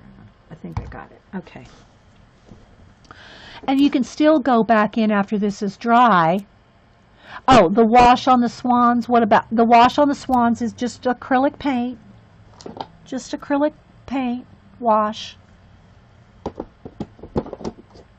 Okay, so now you can still go back in here even after, and you can do this with a Posca if you don't feel comfortable with the brush. Use a Posca or a white Sharpie paint pen or something like that. Okay, so I've already done some right here previously, but you can always go back in with the dark blue and like just, get a little extra little dimension if you need to. But I tried to get as much of that done before I came to this stage, right? And you don't have to do every one, and don't do them all the same size. Do them random so they look more natural, they'll look more real if you don't have them all the same, right? Like, don't line them up like little soldiers. Just do the random one here or there, especially like where the highlight would be, like maybe here in the front. It's going to be dark, light, more highlight here with maybe just the random one. You just see how that little bit just makes a difference. You don't have to do every single one. Oh, she was asking if you did the star splatters. No. No. What I do when I splatter is like let's just say I'm going to splatter here. I just kind of go like this and just kind of just use my hand. But you could kind of like use a piece of paper to mask it off. I don't care if it gets on there. I'm going to color over it anyway. But if you get a big blob, if I splatter and I get a big blob on there, I just wipe it off, But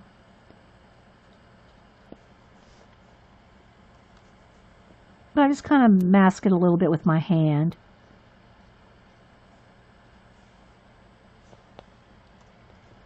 I just want to do a few random ones here, just to make it look a little bit more dimensional. I'm just going to kind of stand back and look at the whole thing. Like, I think I need one more right there. So I'll show you the other one when we get the other one that's half done, when I get done with this one. So yeah, it's just a little touch, just a little pop of highlight or brightness. And you don't have to do every one. I mean, you could do the occasional one back in there, but let's kind of keep it, random.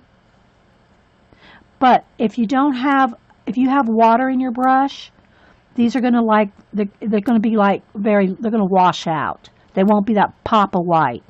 It won't be this bright if you have water. Because what's going to happen is when it dries, it's going to dry faded, you know, it's going to fade out. It's going to like fade into the pencil. You need it solid white, no water to get this kind of an effect. Okay? All right, so now let me rinse my brush out here. Poor Laura's going to pass out. There's a hair poking out of her. I cut it off. I cut it off, Laura. It's all good. All right, so here's what we have now on this side.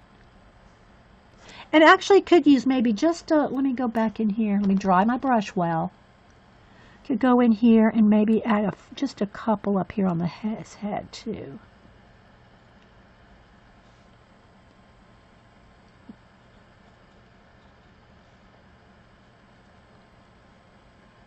But no water in the brush. You got to really damp off your brush. You know, pat it off onto paper towel or something. Maybe there's a couple sticking up. So you can do this. All right, let's just say our swan might need a little haircut. Maybe there's a couple hairs flicking up like that. You're the boss of your color book. So let's put a couple little... Same thing on the top of his head. Let's go ahead and do a few little flicks up there. Okay, so let's do that. Now I'm going to show you the two different ones.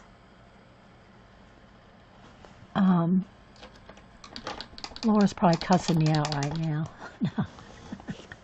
Okay, so here's with the the wash of acrylic paint, which we did that on a previous show. Then we did the medium blue, which is slate gray, and went in around every feather. Then we went in with the dark blue and just kind of like got in some little crevices and blend out with the powder blue. Then went over it with the white feathers. Night, Marilyn. Thanks for being here, and thanks for all your nice comments on YouTube. Marilyn is so awesome on my YouTube channel. Always saying, everybody subscribe, everybody like. It's so awesome. Thanks so much, Marilyn. I appreciate that. And then after that, now that we put the white on, if you need to, make sure it's dry. But once it's dry, you could get in there and maybe, you know, put a little bit of shadow here and there if you see there's too many bunched up or something. You can get in there and do a little touch, okay? So here's what it looks like. And we haven't done the beak or anything, or nothing else, just the feathers, right? So here it is. And this is what it was with this is just the medium blue. This is just with the slate gray. This does not have the dark blue or the powder blue or the white paint. So here's the difference. Can y'all see that? This isn't bad, but just taking it that one step further. That one step further. All right, now let me go ahead and back the camera completely out.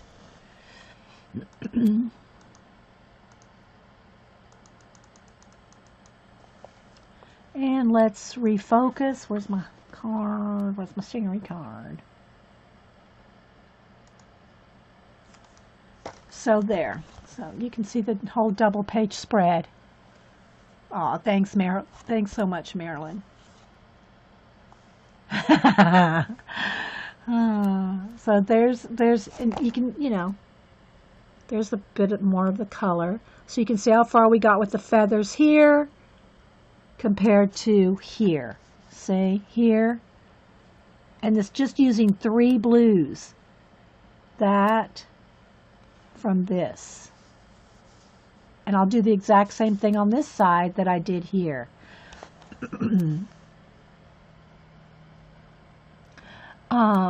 Yeah, thanks guys. So there's, you know, there's a little bit further along. Now let me hit this with the heat gun, then I'll turn the page and we'll splatter something for Laura.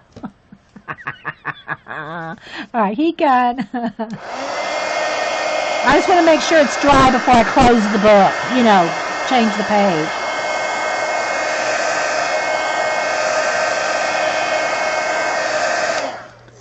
All right, so, uh-oh, there went my heat gun. All right, so let's find a page here that has a dark background that I could add some splatter to.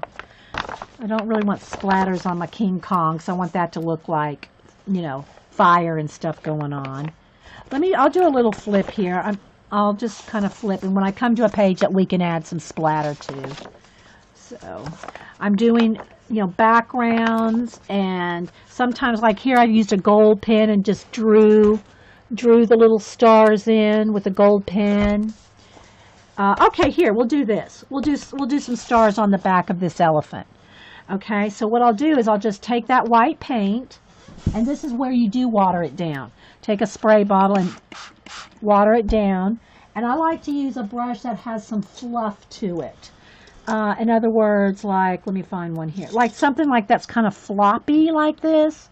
Doesn't have to be a liner brush, but it's best if it's kind of floppy because then it kind of splatters better. But do this after you get, it's like inky consistency. It's like ink, right? Do a little test. See how big those splots are right there? Just try to splot some off on your palette first because there's a lot of paint in that brush. We love our flips. Yeah, I'll finish flipping through here as soon as I do this, okay? So it's best to kind of test off some of the splots. Get rid of some of the excess paint on it. Then I'll come over here. Now, I don't want to get anything on here, so let me get a piece of paper here. Let me put this here. And then what I'll do is I'll just kind of cover up the ears. And again, lightly splotching. It gets on your hand. I don't care about that. Laura might care about that. I don't know. So I'm just going to splot and just kind of keep going around. And if it feels like I got too much, just tap it off onto your palette over there. Okay. So here. All right. So now I got the splots all around. If I get a blob, I'll just wipe it off. Okay. So then what I'll do to do a star scene. Yeah, we like our flips. All right, now I'm going to dry this. Let me pick my heat gun up off the floor. Because you don't want to do pencil and stuff when it's wet, right? So now I'm going to dry that. And sometimes, depending on how big the splots are, it can take a minute to dry. Because they're thicker, you know, they're blobby, you know.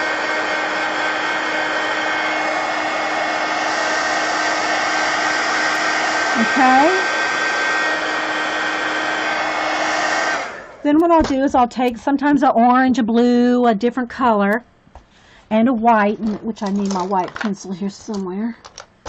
And I'll take the white to do like streaks, like a shooting star. So just like that. Because it's not as harsh, let me put a couple on here. Like, let's say there's one more here. And to me, 2 or 3 is all you need. You know, now yours was you were going to warp speed, so it's a little different in your case because you were taking us to warp speed, so you had a lot of your stars moving around. I just like a couple. But then if you take a pen, let me get a lighter. Let's go with the light blue, just so it'll show up better. And you can do a little bit of just that much. That's all you need. Just take just a little flick around the shooting star. Let me get up here because I'm not zoomed in. So you can just do a little. It just looks like it's breaking through space. See, now that one wasn't dry and I smeared it. Okay. Bye, Tar Heel Teresa. Do not mind paint on your hands. Okay, good. Then, if you want, I'll do an orange because it'll show up. You can do some, let's get a bright orange. You can do some nebulization. I call it nebula. Well, you make some nebulas. You actually had a sandwich with painty hands? Oh my gosh, I'm going to tell.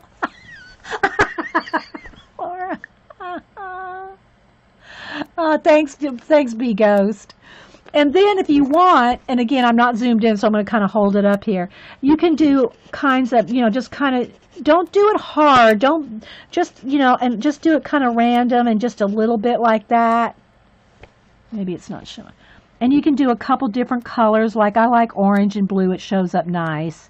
But make sure that it comes behind your items. Like don't just like stop it right there because it's not going to it won't look natural, if you will. But I'll just kind of put some random stuff like this, it just kind of gives it more space look.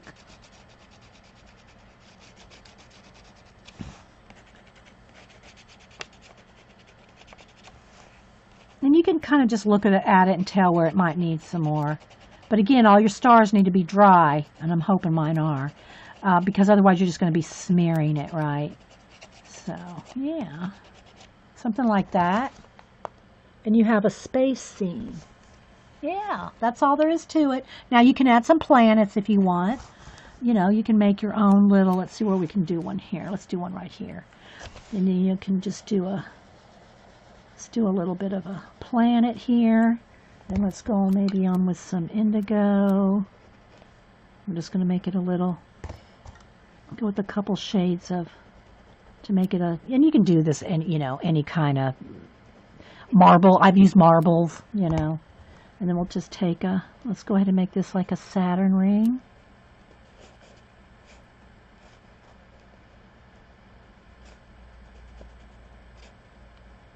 Maybe something like that.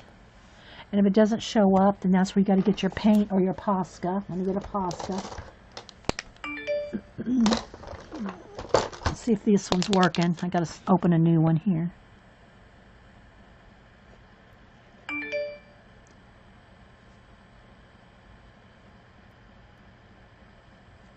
Something like that. It's a little crooked. I got my little ring a little crooked, but you get the idea.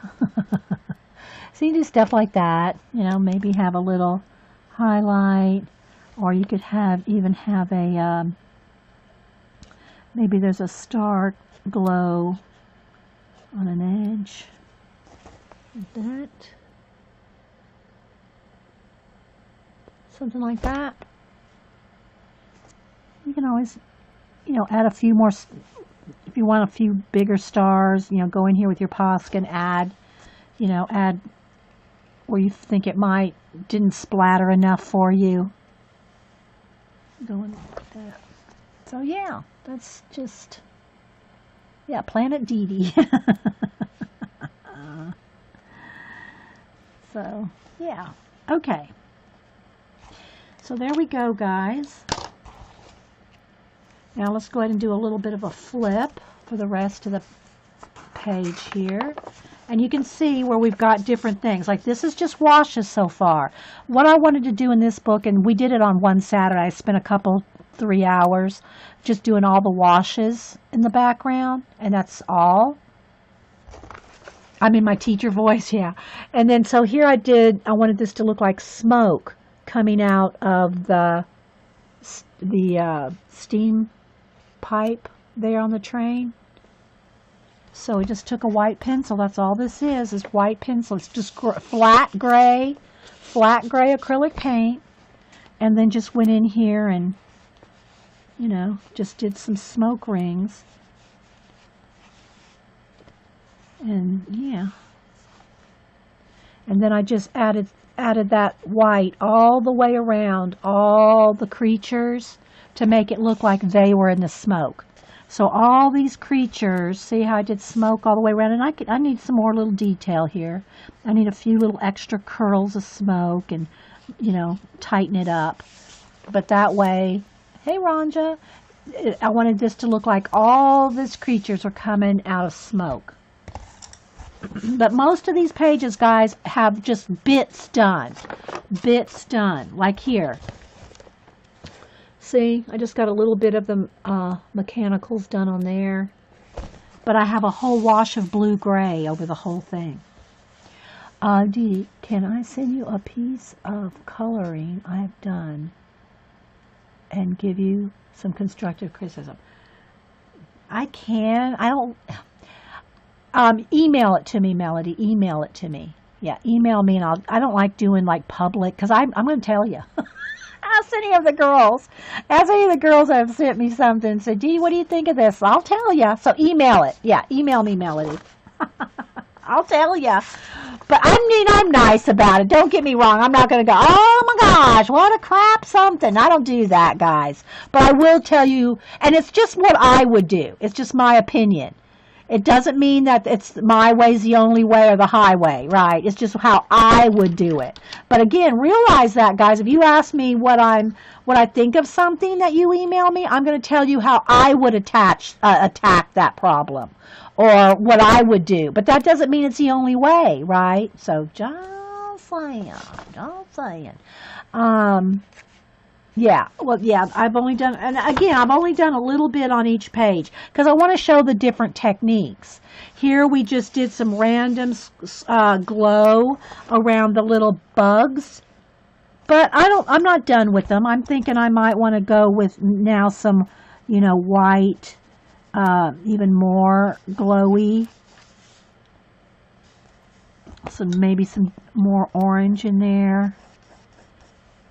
But these are they're all in process.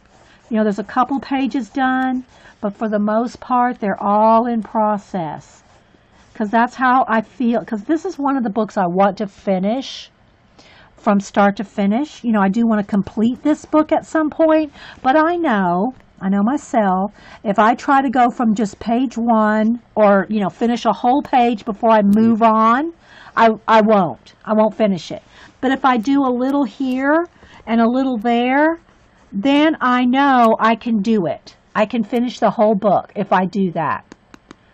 You don't ask because you don't want to know. Jean, you're honest, Sassy. You're honest. Well, and that's true. Most of us are harder on ourselves. But I'm just saying, if you want to know, for instance, Laura was asking about the stars. I just showed you, how I would do it. Is that the only way to do a star background? No. But, I'm just telling you, I'll tell you what I think could be, how I would improve it. That doesn't mean, again, guys, doesn't mean it's the only way, right? Just so you know. But like Jean, if you don't want to know, don't ask.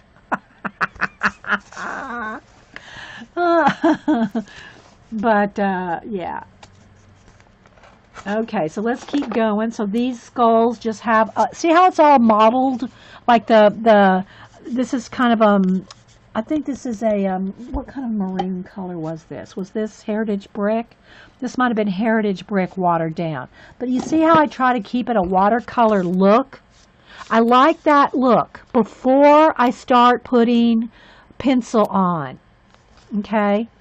I leave all that. I like it that model-y look, that watercolory, non-flat look like that sometimes. Now in the backgrounds, I like it a nice flat, but that's just me. But you see how it's all different there? I like that. Okay, this one, all we have is, and again, it's wanting to flash out, guys. Hang on. I don't know what happened right there. This page just has a lot of white in it, I guess. I don't know. Let me go back to this. Let me try to lock. Let's see what I can do about my light here because it wants to flash out again. Let's see here. Let's see if I can get the light to, hang on, guys. Let me find something. Where's my, let's go back to this. Let's get my light blocked in here.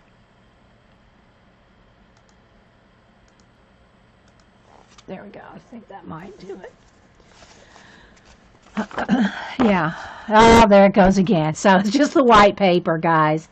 But yeah, the blue. It's just going to keep changing as I turn the page because it's wanting to focus on the white no matter what I do. Here you can see we've worked on the little dolphins, and I wanted to make them, the penguins, I wanted to make them look like they were breaking through the water. So let me get a purple. So what I've done is kind of go and, make it look like they're kind of breaking through the water. Can y'all see that? And then kind of ghosted it out like on the purple paint. Oh, sorry guys, it's really driving me crazy. There we go. Now if it would just stay there.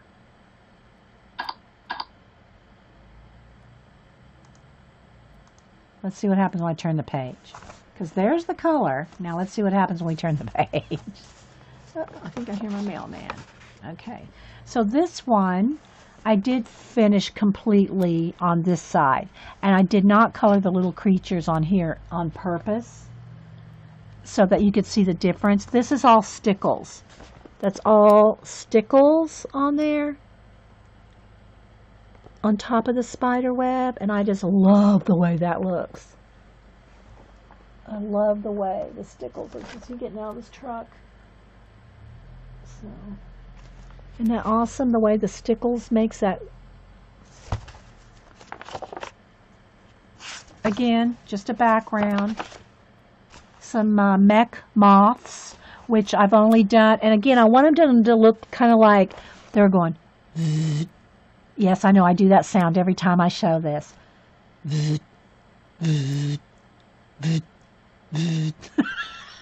So the way that I imagine that looking is like this. Kind of like they're just like, you know, buzzing, you know. So again, this is just the wash of green over it. No mechanical shading in there yet.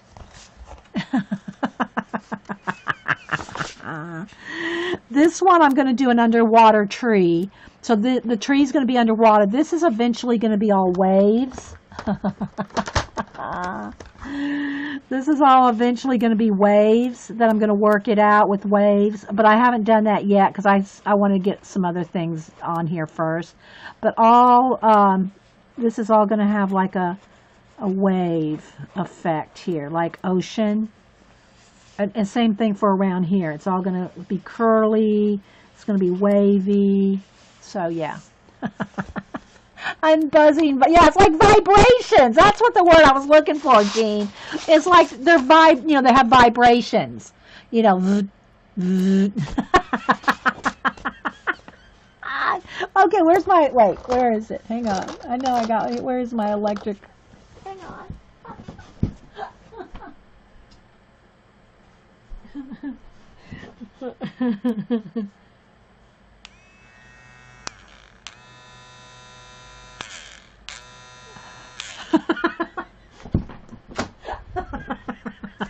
Yeah, like that, Jean.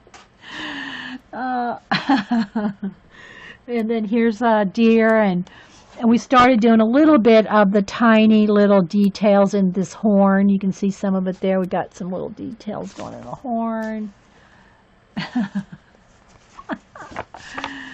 And we worked on this one a few times. There goes the light again. Hang on, guys. Let's try it again. Hang on. Just get it like that. Come on. It's not wanting to focus on this. Too light. Okay, here we go.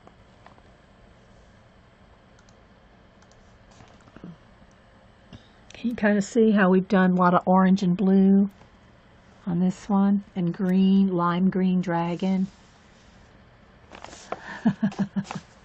Here I wanted this to look like you were looking down in the dirt.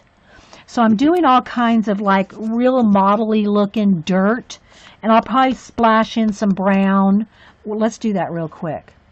Splash in some brown to make it look like maybe some petals and stuff. Let me see, where's a dark brown? Here we go. Oh, that one's almost out. I need to get some more dark brown. Here we go. Well, it's black plum, but it'll do. Hey, Julie P. Yes, coloring sound effects. All right, so I'm going to just get a little bit. Where's my water? Oh, here it is. I'm going to get a dark color here. Where's my floppy brush? And I am going to kind of hold it up a paper. Where did I put that paper? Did I leave it in here? I don't want to get anything on my computer screen, so I'm going to kind of block it here. But I'm going to splatter because I want it to look like dirt and stuff in there. I'll hold it up when I get done. Let me just go ahead and splatter. And if it gets on something, I'll just wipe it off. Because I want it to look like you're looking down into a forest floor. Hang on, guys. I'm going to block off anything getting on my computer. So, something like that. So, splatters can be for more than stars. They can also be like in the waves, the wave foam. You know, when a wave foams up. So, yeah, so you can kind of see So you can do the same kind of thing and do rocks, pebbles, dirt, sea foam. It all does the same thing, but now I got to dry it. Hang on.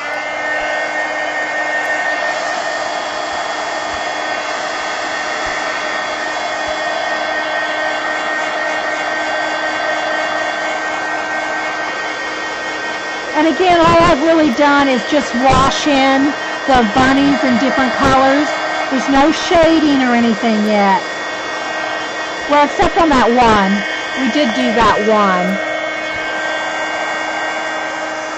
But you see how some speckles got on the mushroom? I don't care. But you might, if you care that it gets anywhere else and you want to mask that off. Yes, splattering works awesome. But if I don't get it 100% dry, it's going to, when I close it. So, give me a second, guys.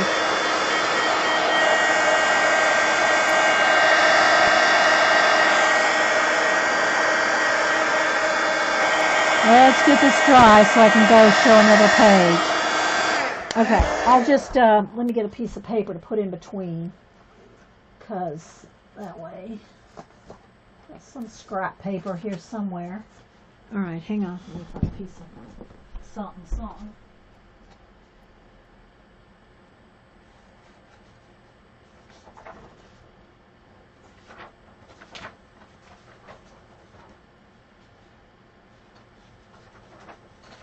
Just so I don't splat, stick the page together for one thing. So let me just put that in between there.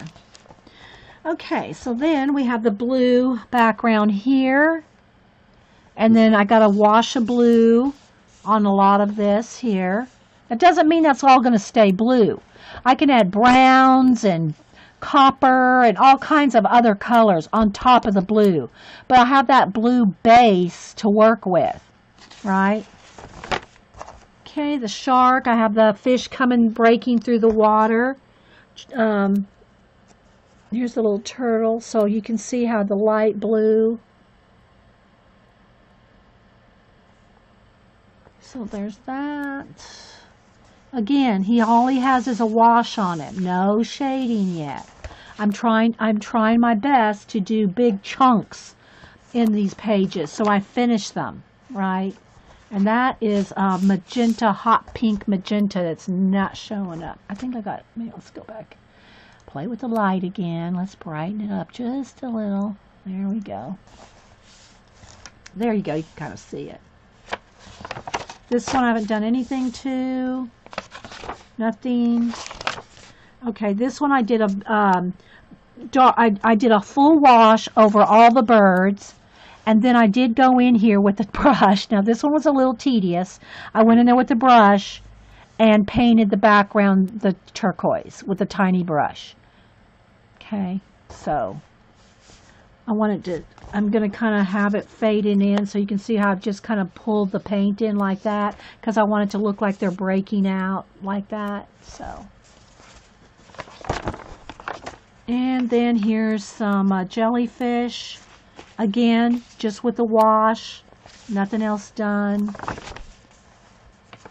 Big lizard or a Komodo dragon, just some horses. And again, see how I just did a wash over there and didn't worry about getting out of lines? Because I know I'm going to paint this background, so I don't care if it gets out of lines. I'm going to paint the background.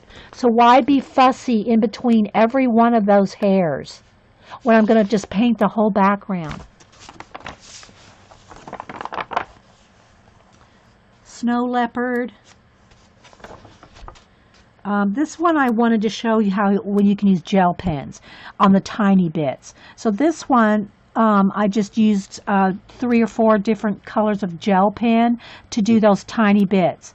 You can either use gel pens or like your Crayola super tip markers. Always check to make sure your marker is not going to go through. I found that I don't have any problem with super tips going through any kind of a decent weight paper, but always test to make sure if you're using any kind of mark. Of course, alcohol-based markers are going to go right through, right? You have to be fussy because you can't do backgrounds. Ah, okay. You probably could, Bunny, but it just takes more time.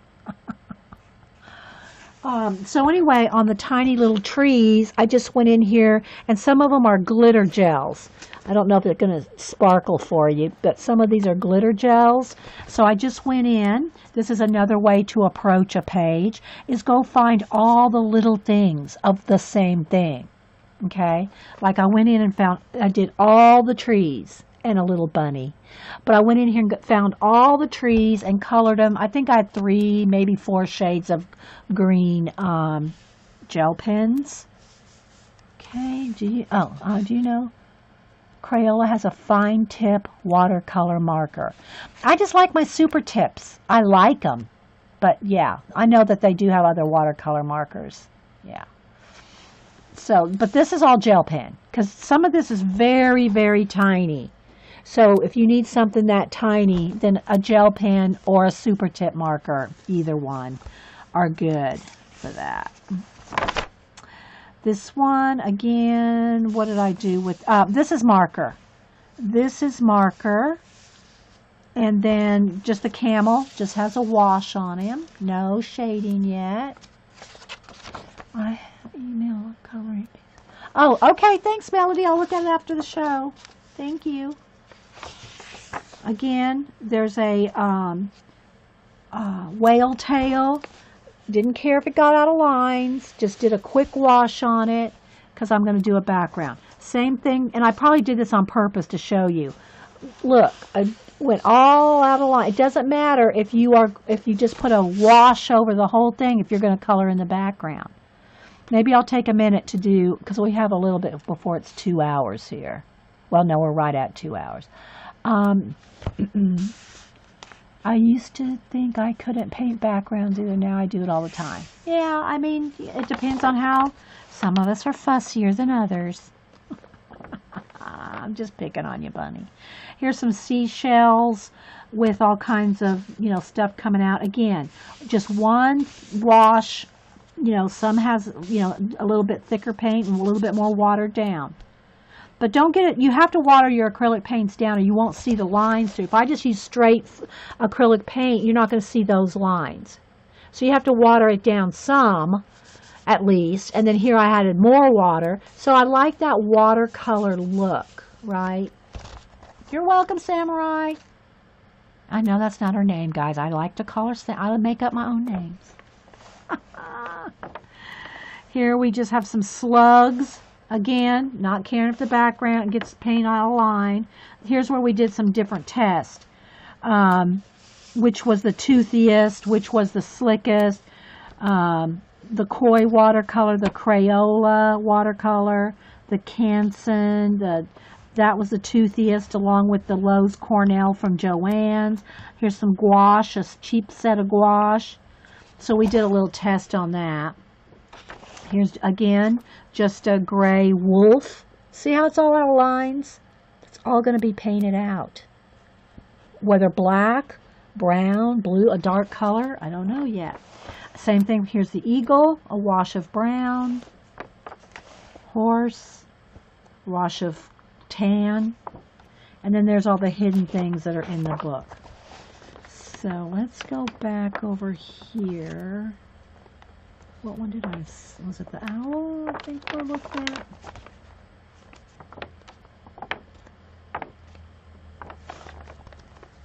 So y'all got any questions or anything? I'm doing this one all in different parts and stages because that way I will finish it. If I try to finish a full page, in this case, I'm trying to finish the whole book. I am trying to finish this whole book. So if I do it in a little bit at a time, we'll get her done. I use acrylic calligraphy ink for background wash and solid, and it has a good tooth too. It didn't ruin the paper either. Yeah, and I am going to say, guys, when you're doing large washes, like these animals, most every page is a full, it's a big animal. If you put a wash over something that big, it is going to wrinkle your pages a little. I mean, it's going to warp them a little. I don't want to say wrinkle. It's not putting wrinkles, but it does kind of warp your pages a little. Let me find one that has. But I find that by the time you add all your pencil and everything else on it, you don't hardly see the warp at all. But let me see if you can see on that one. See how it's warping just a little? But it's not wrinkled, you know? It's not wrinkly. It's not like wrinkles. Can you wash with water? Again, the reason that I think the acrylic paint, I like to use acrylic paint washes for these big areas. You can use watercolor for smaller areas. Like let's say I wanted just to do his head. I could put watercolor on there and no problem. But I always tell you, especially with watercolor mediums, dry between layers. If you try to saturate this with watercolor and water, it's going to go through. Not because of the paint, but because of the water. But when you use acrylic, watered down acrylic paint, it's almost like coats the paper. It kind of coats it, so it prevents it from the water going through as quickly. It'll still go through if you oversaturate. But I found that the acrylic washes don't go through as quick because it's like coating your paper, right? It's like coating it with an acrylic wash. So it kind of prevents the water from seeping through as quickly. And it's all going to depend on your color book too. Some of the pages, like a Bennett Klein, are very thin. This is a little thicker. So, you know, you got to test. Yeah. So you can use watercolor washes, but I would recommend if you're doing a big on thing like this, that acrylic washes will not tear up your paper as quickly. But I always recommend drying in between. You know, dry in between, because it's the water that pills up. It's the water that breaks down the paper, right? Okay, so let's see. Where's that owl? I want to go back to this owl. And we'll just work on it for just a minute or two. And when I do backgrounds, I like no, not washes, but flat paint. Sorry, guys, I froze up for just a second there with incoming mail. So I'm still thinking I want this in my head. I'm imagining that maybe he's flying away from a tree trunk. So I think what I'm going to do is I'm going to paint this background a dark brown. I'll paint it a dark brown. I'm almost out of most of my dark browns. I need to buy some more dark browns. Here's one. And then what I'll do is I will put, whoops, sorry guys, I kind of squeezed out a lot there. With my scissors. Make it look like a tree trunk. So let me see what size brush I want here. I want something a little bigger than that, for at least for a start. And I like angle brushes, or because I can get it, they can have a point to them. Let me see if I got a decent one right here. This one's not too bad. Oh, that one's all crusty. Let's throw that one away. I try to make sure my brushes are really cleaned out by the end of a session, but sometimes I miss one. Okay, here we go. All right.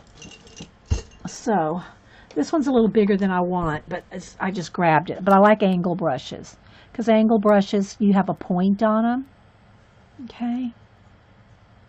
So I'm just going to do this real quick here.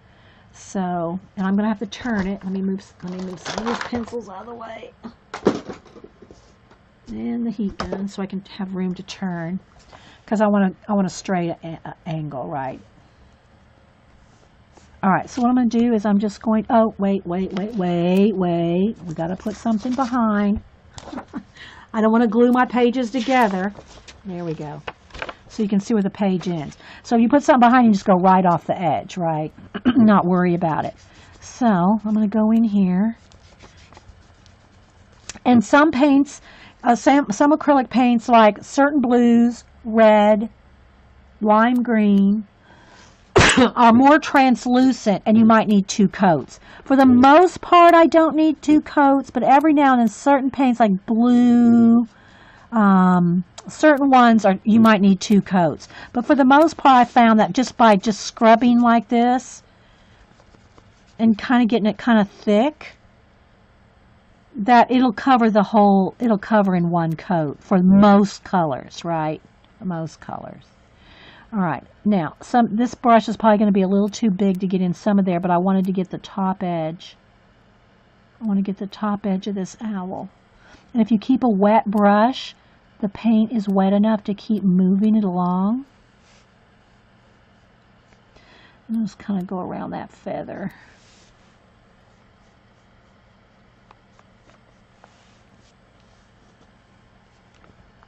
And if y'all, I might be missing some stuff in chat now that I'm kind of concentrating. So put it in caps.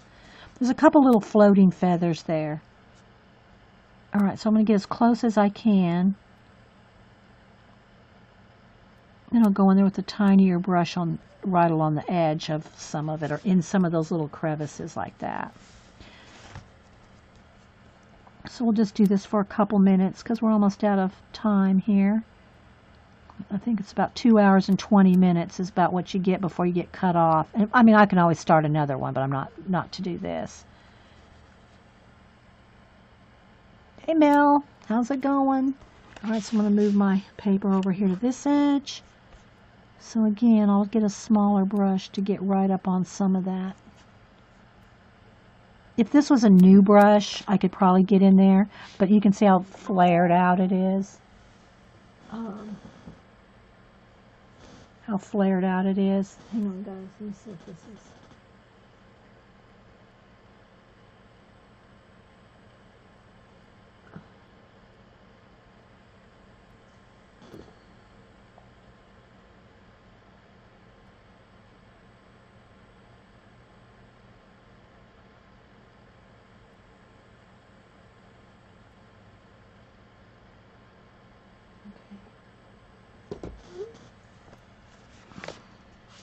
Still with the tour, guys? All right, so I want to just at least get all the edges done here. So I'm just going to go all the way around with my paper in between there, see? So I can get right up to the edge.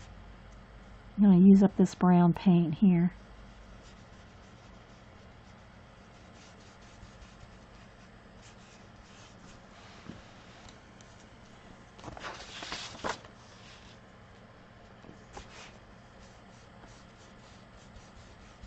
But there's no water in this paint, so it's thick and opaque.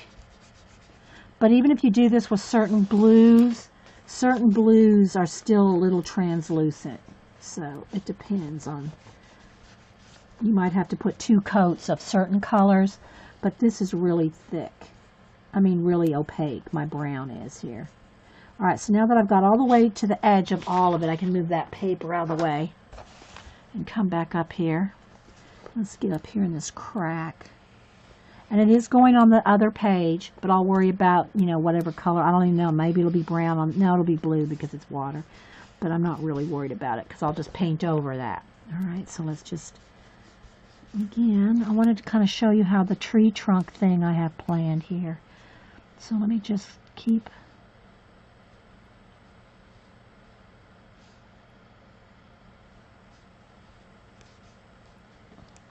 Now, see, oh, still hanging on the velvet rope. Julie Topaz. Wait, one of the bouncers, please let Julie Topaz in. Yeah, I don't know. I never know on Fridays if I can stream on Fridays, usually till Thursday night. I don't ever really know if I can stream on Fridays until the last minute. I hate to do that, but, you know, it is what it is. So that's why I say the occasional Friday. Every Monday, most Wednesdays, and the occasional Friday. All right, let's see. I can get a little bit more paint in some of these big areas here.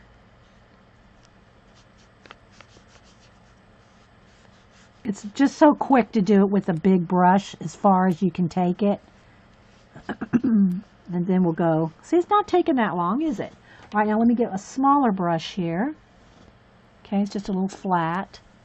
And now I'm going to get in here.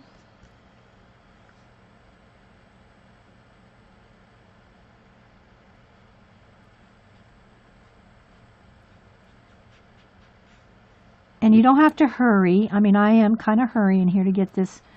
You know, if the recording ends, thanks for watching, everybody, on the recording. I'm just going to keep working here for a few more minutes. Let's see, we got trying to see, we're already at 2:20, so it's probably going to, you know, end in a minute.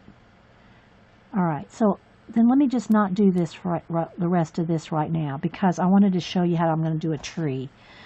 So let's just get right where I'm going to have to go over it with pencil.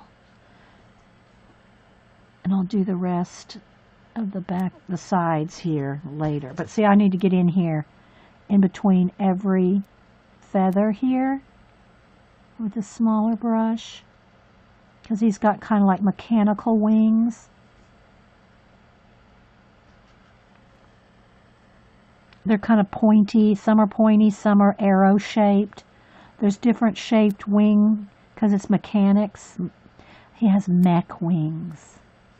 And then there's little bits flying off, some little screws and bolts here that are flying in the air, which I'll probably put like, you know, floaty color pencil around to make them look like they're moving.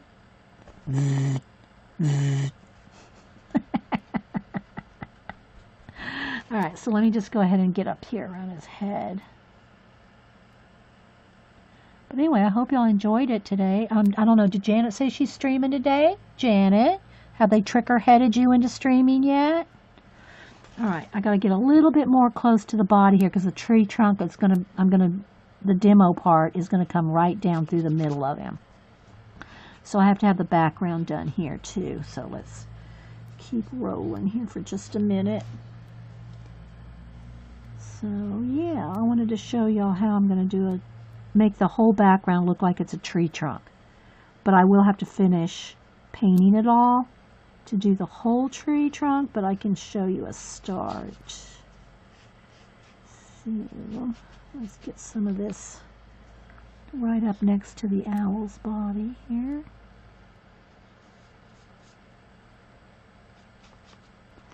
Okay, I think that's enough where I can hit it with the heat gun and show you a little bit. I still have to go see all this. I still have to get in between the wings, but I literally probably have 5 minutes.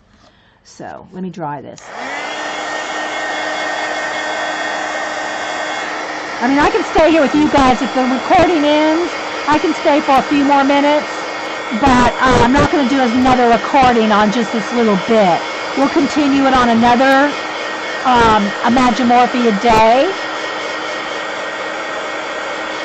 Okay, so Janet is going to stream. Yeah, it's only 11:30. Janet usually streams at 1, but she says she's going to stream after me. It's just that my time, you know, the Ustream gives you about 2 hours and 25 minutes before you have to start another one. So I don't want to start another one here. So, all right, let me get a white, a tan. Let me get a couple colors here.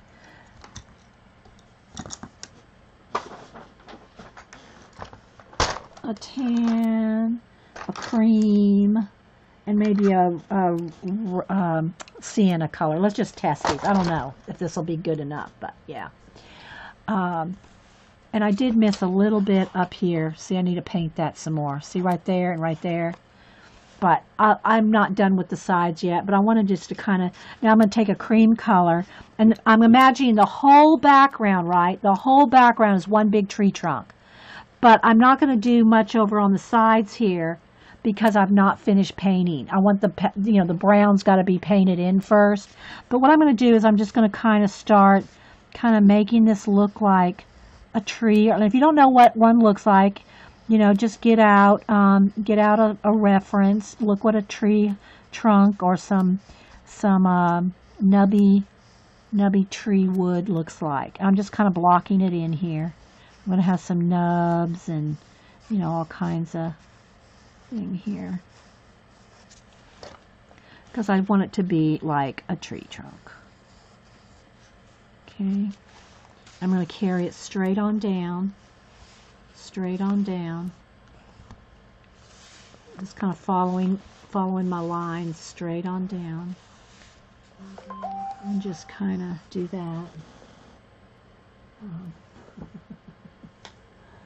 Hang on, guys.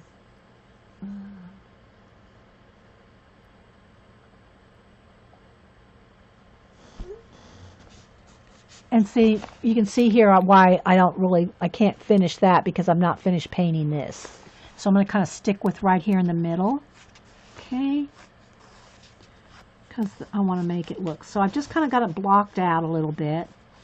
All right, now I'm going to take another couple shades of brown. Okay. And you can start color penciling in wood. I don't know if anybody watches Oak Island here. Keyword wood. All right. So let me kind of hold it up. It's kind of hard to see. But I want to kind of give it a barky look because I'm not going to bark. But I'm just going to kind of get some blocked in here for you and take more, you know, I would take much more time, but I just kind of want to show you where I'm going with it. Okay. And then I'll get a dark, dark brown and black. Oh, here's this is dark brown, I think. Yeah.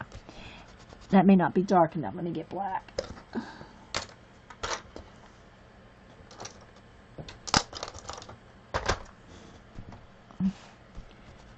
And do some more detail.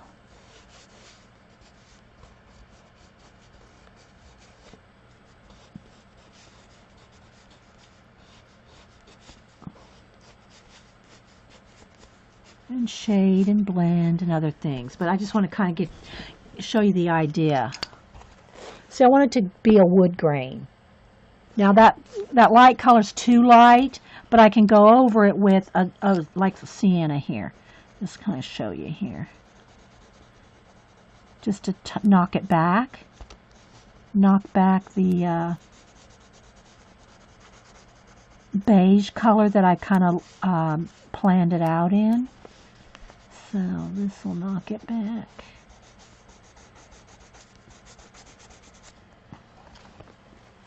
See where we're going with it? That's kind of where we're going with it. Like a tree, close up, real close up tree. You know? And that will continue down all the way, and the whole background will be like that, from end to end. But I have to finish painting in between those feathers first. So yeah. So I think that's going to be cool, right? Maybe some mist floating across. And how I do that is, let's see, do I have any white left here? Let's see.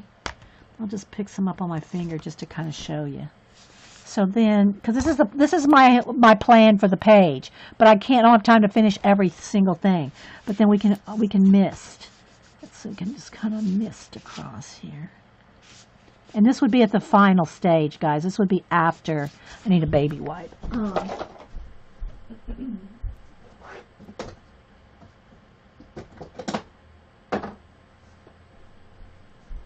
I'll just do a tiny bit just so you can kind of see. So let's roll out some nice soft white, and so you can make him look like there's, and I'd have this white coming right across him too at the end. So we can do that. So there's the where I'm going with it. Okay? That's where I'm going with it. But I've jumped ahead, as you can see, I've jumped way ahead from finishing the brown. So I probably should take some of this off because I still want more wood grain. I want to get more wood grain in there before I do the mist. So, yeah. But, okay, guys, well, I'm going to go ahead and stop the recording. Thanks for being here again. Let's put a piece of paper in between here. And we've been working in Imagimorphia by request. I had people going, get back to Imagimorphia, please get back to Imagimorphia. The baby wipe is wet. Every time you see me use a baby wipe, it's always wet. Always wet. And I use the Huggies Natural. But they're damp. Yeah, they're actually wet. They're right out of the box. Every time you use me, I don't ever use a dry baby wipe. Never. Oh, I will never say never, but yeah, my baby wipes are like right out of the box wet. Whether it's something like I just did or my collage, mixed media. Yeah, they're always wet. That's a good question, though, B Ghost. Thanks for asking. That's a good question. Yes, they are always wet. So, okay, guys, I'm going to head out. I will make me a sandwich or something, try to get over to Janet's and finish. I was going to work on my, I'm working on some portraits and some commissions, and I was going to watch the rest of Janet's zine show. But since she's going to be here live, I will go watch her live show and watch the zine show later, along with falling asleep to Jean's show tonight. I watch Jean's recordings, and she watches mine too, and we fall asleep to each other's show. All right, guys, and so yeah, I'll try to get here on Friday, and just watch for a tweet, or if you follow me here, you might get an email notification if you have that allowed. But yeah, I have just started coloring Johanna Basford's calendar. You made me buy. Well, make sure you post pictures. Make sure you post pictures. Mary's calling for coffee, so I'll be back in time for. I'm done, but yeah, if you say probably, Jan will probably be there around 1. I mean, this recording's not going up, for another hour or two. So yeah, yeah, I don't know. That's why I was just saying, Steffi. I never know if I can stream on Friday till Thursday night. So yeah, I like to, but we'll see. We'll see. All right, guys, y'all have a good afternoon. You're welcome, guys. And we'll talk to you later. How long things actually take. When you watch a speeded up video, for me anyway, if you watch a speeded up video and you go, wow, that turned out great. They just did that in 15 minutes. Well, I know better, but I know better. But if you're watching something that and you think, oh, that didn't take long at all. Never mind that speeded up video probably took you like 4 hours. Hey, TNT.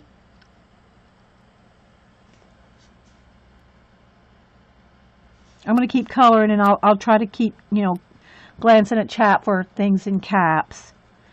So, yeah, what I love about color books, not just the relaxing and making something. A lot of people, they say, I can't draw, I can't do this, and I don't have anything creative. But color books, everybody can color. Everybody can color. And it trains you to shade, blend, see colors, and try out color combinations and all that, as long as you're the boss of your color book. If you get intimidated by it and go, oh, I'm afraid I'm going to ruin that book, you're not going to learn anything. You're not going to relax. You're going to be on edge while you're coloring. And what fun is that? So, yeah. So can you see yeah, you can see the difference there. So, yeah. Jean says, exactly. I sped up my last coloring book from the look. People who won't color and shade would never guess it took you 5.5 hours. Yeah. Okay, I didn't see your last part yet. Jean, you speeded it up? You've never sped up a video. But I haven't watched the last part, though. So, yeah, I know. It takes so much longer than you would think if you do, a lot of detail kind of like this. Some pages, like when we did in the Polish Carolina Kabałka. If you put just washes of watercolor over that, it almost looks like you're done. So some books, you can do washes over and they look almost done. And then, of course, you all know the difference. No, you said, oh, if you sped it up. Okay, you didn't speed it up. If you sped it up, yeah, people wouldn't know that it took 5 hours. Yeah, okay. I thought you meant on your last part, Jean, that you posted that you sped that up. I was going to say, I've never known you to speed up any videos, Jean. Yeah, yeah, it's true. You wouldn't know that it took you 5 hours to do that color book page, which, by the way, turned out awesome. That's okay. I've got it now, Jean. I got it. Yeah. It turned out awesome. I'm trying to stay like right under the thing here.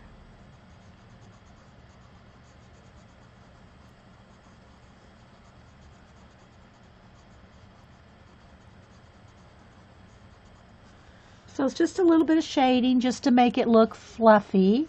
Fluffy. Oh, congratulations, Barb. Barb W. Not to be confused with Barb Owen, our Barb Owen.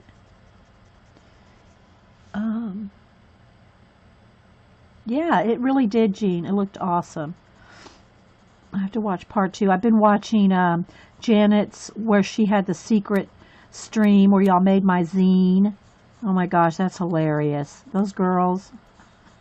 I'm about halfway through part 1, Janet, watching the zine making, and oh my gosh, it's hilarious. Hilarious. Janet. Just too funny. Too funny.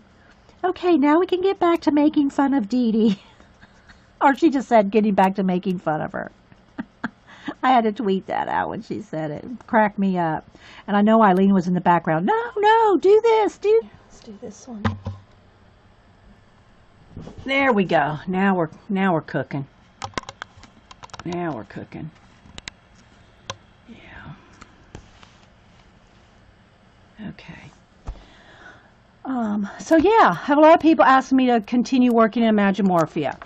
I do washes and I work through this book periodically, and I don't think there's maybe a couple of pages finished in here, but I work on backgrounds, I work on certain images, and then we'll move on to another one. So it's just kind of like working. I'm going to need to lock the light in or something, guys. It's kind of fuzzy. So we'll settle on a page first. So yeah, you can see where we've done different bits. And so some of them just have washes on them and they haven't been shaded yet, like this one. Just got the backgrounds. I really wanted to get all the backgrounds done and then start working on the elements. So yeah, I haven't picked a page or anything. That's how I work in this book. That's how we roll in this one. We got a tiny bit of the mechanicals done on this, and let's see, got some of the Egyptian one done. Okay guys, it's bugging me. I've got to focus this camera. I've just got to. Let's see about fixing the light here. Got to fix the light with the white. There we go. There. Now we're cooking. Yeah, it comes together. There's, I think someone should do a coloring book of all different currency. The way we know how much money we save, Eileen. Maybe we'll work on the swans, because I do have the background done. I have the background done on the swans. So maybe we can work on them a little bit. What do y'all think? Work on the swans? So.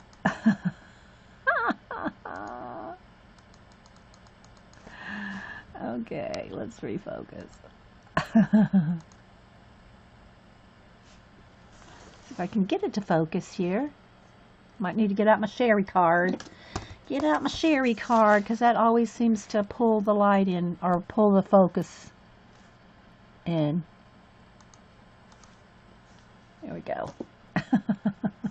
That's a good one, Eileen. All right, so I think we will, because that's what I've been using this book is Prismas. We'll just go ahead and use Prismas in this one.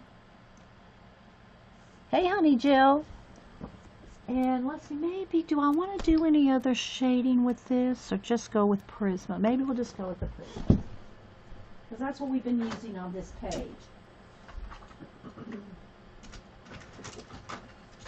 Get some blues and grays. Let's see what we'll do to start. So yeah, so if you're watching, we're going to go ahead and do a little bit more in Imagimorphia. Oh, that's browns. I didn't want browns. I wanted grays.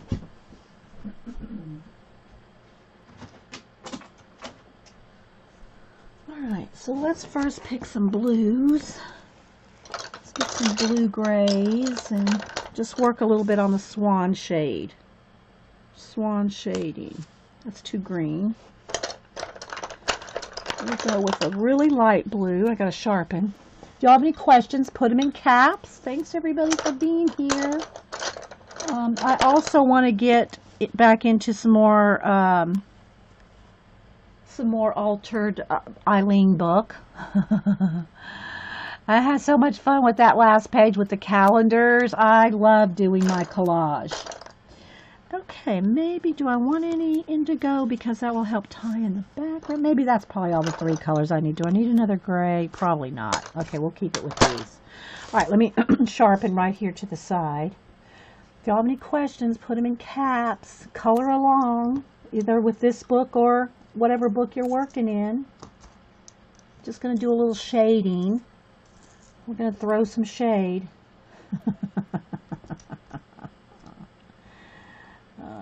Alright, we got a little piece of...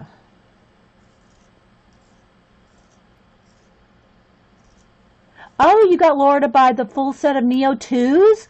Good on you, Eileen. Good enabling there. Now, here's the question, Eileen. Here's the question. Will she use them or treasure them? Will she treasure them? All right, so I'm going to start with, I'm going to go ahead and go with the, I have slate blue, I think. Slate blue. This is indigo blue. I always put a piece of tape, blue tape on the indigo because I always get it confused with the black. You ordered a handful of Luminance pencils. I'm surprised I don't love them. You're surprised you don't love them more? What don't you like about, or what, give us your review. Give us your review on it, and powder blue. Those are 3 I'm going to start with. I don't know that I'll get, you know, I might get some more. But as you can see, they have the little feathers all in there for you already. Yeah, I'm watching, I'm trying to, y'all, if y'all talk to me, put it in caps. She does love them, Eileen? Yeah, she does love, I know she loves her Neo 2s, but will she use a brand new full set? I love my Neos too. Okay, so let's just start here with some of the, and I'm testing this blue. Yeah, this will be a good blue. So, you know, so many color books have the shading indications for you. So it's great. It's just a great way to practice your shading. I'm going to go under each feather, on the underside of the feathers, see? Just to start. Kind of maybe pull it down just a little. And this part, the shading part, is the most time consuming. It's quick to put a wash over everything to get you started. But that gets you started, gets you out of the, oh my gosh, I'm afraid to touch that page mode. Hey, Jean. Crafting Amy adores her Luminance, yeah. I've been using them in the mouse guard. And I haven't had a chance to test them on portraits yet. I just thought they would be creamier. You love them, but just thought, I don't know, I think they're pretty creamy. I don't know. I like them all. And I like the Holbees, the Loomies. I don't have many Pollies. But I'm just used to my Prismacolors. And the Prismacolors is what we've been using in this book. So that's why we're rolling with them today. Because that's what I've been using in here. Because I don't want to use a different... I mean, I could. I would just have to make a note of it. Because people go, well, what color pencil did you use on the Swan page? Well, if I don't put down that I use something different, then I won't remember. I won't remember because we do so many. We do so many color book pages that I wouldn't remember unless I noted it. So in this book, I know for a fact that that's what I've been shading with is Prismas in this book. Can y'all see okay? See, I'm just putting a little bit of, and this, I'm going to just, I don't do speeded up videos. I don't do any kind of time lapse. Not that there's anything wrong with that. I just don't do that because I want people to see that. I can hear her. I can hear Eileen. Trust me. I can hear her. You're working, Honey Jill, you're working in the Jasmine Beckett. Yeah, I know. I need to do, people have asked me to do another page in the Jasmine book too. You know, so many color books, so little time. You know, we try to make the rounds of all the different ones. I'm not bearing down here, guys. I'm just, you know, just really not very much pressure at all. It was fun for you guys. Well, it was so fun. It is fun watching it. And Janet, she just has her head down and writing and writing and writing.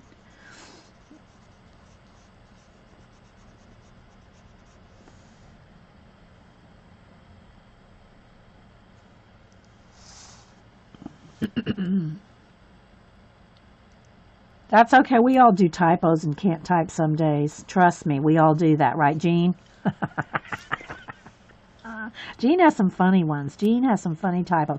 But seriously, I try to read my tweets or posts when I, you know, online and all that. Before I hit the send button, I try to make it a habit to read before I send, because literally, I'm not kidding, guys. Especially with the autocorrect. Hang on, a sip of coffee. It's amazing what can get typed in and changed. It really is amazing what can get changed. And when before I hit send, I mean, literally, I'd say 90% of the time, I have a misspell or an autocorrect in every single tweet or every single post, like on Facebook or whatever. It's like, oh my gosh, I'm so glad I read that. Unlike Jean, she just sends. Hi, Sandra. And then we all laugh at Jean. She does that. All right, so I think y'all can see how it's not taking too long, but you know, this is kind of when I can relax and read chat a little better. When I'm doing something like this, because it's not focus intensive or something I can't take my eye away from, like if it's wet or, you know, I'm gluing something, you know, I have to be more right on it. But something like this, I can keep glancing up at chat. So if you're watching this recording, this is a laid back one. And if it's not going fast enough for you, you can always speed it up. You just slide the little bar, and there you are. You're 30 more minutes in. Hey, Linda. You never thought to, you never, I have to, Jean, and I'm glad I do. Because some of those that get sent, some of the tweets and comments that get sent, if I would have just sent it, I probably wouldn't have any friends. I'm telling you. Because the autocorrect is worse than the misspell. You know? The auto select word, you know, they'll select what they think you're saying, and it's usually not what you're saying at all. Okay, so here we go. So here's the one without, well, I take that back. We have done a tiny bit right here. But here's, like, this is what it looks like without here. So we're going to continue on this one too. But let's go ahead and do his little face. I got to sharpen because I want a nice sharp point on that face.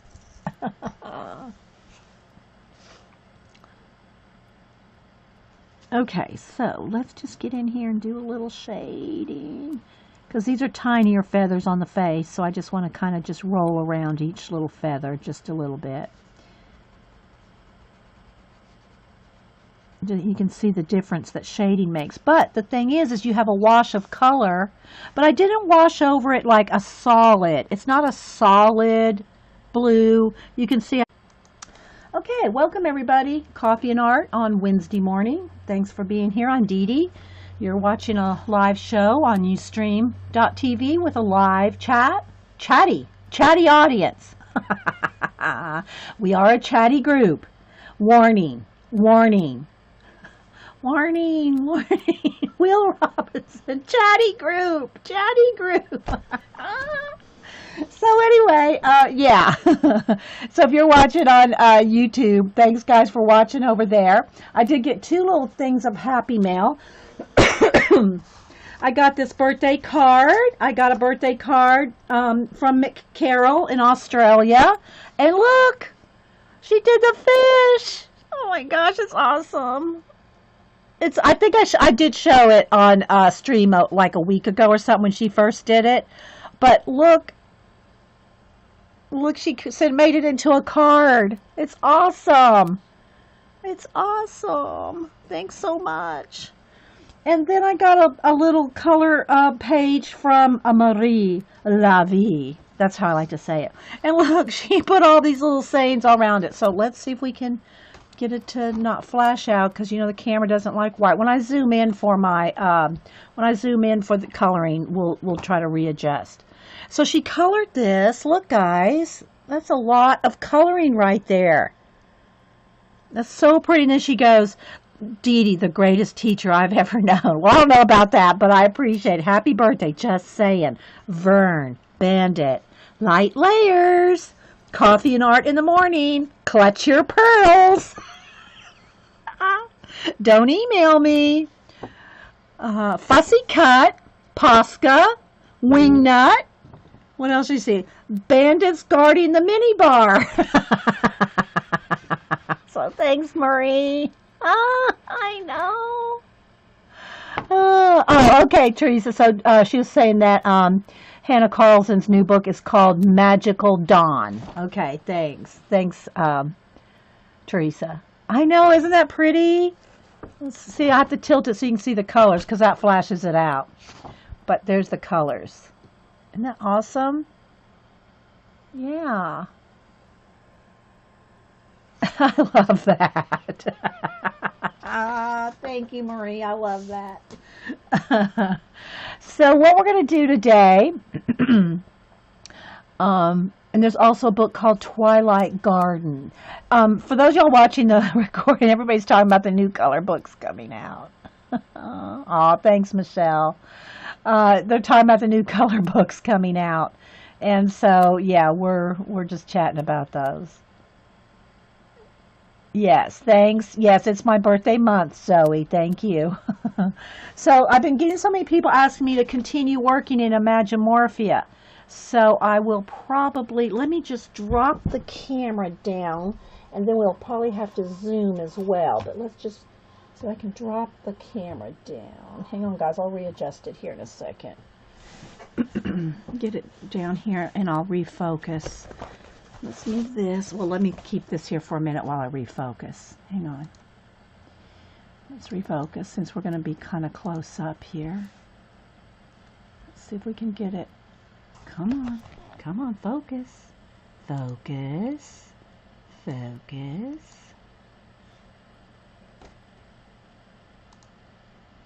Let's see how that does. Okay. So yeah, Imagimorphia. I think I need to be a little closer to me. Hang on, guys.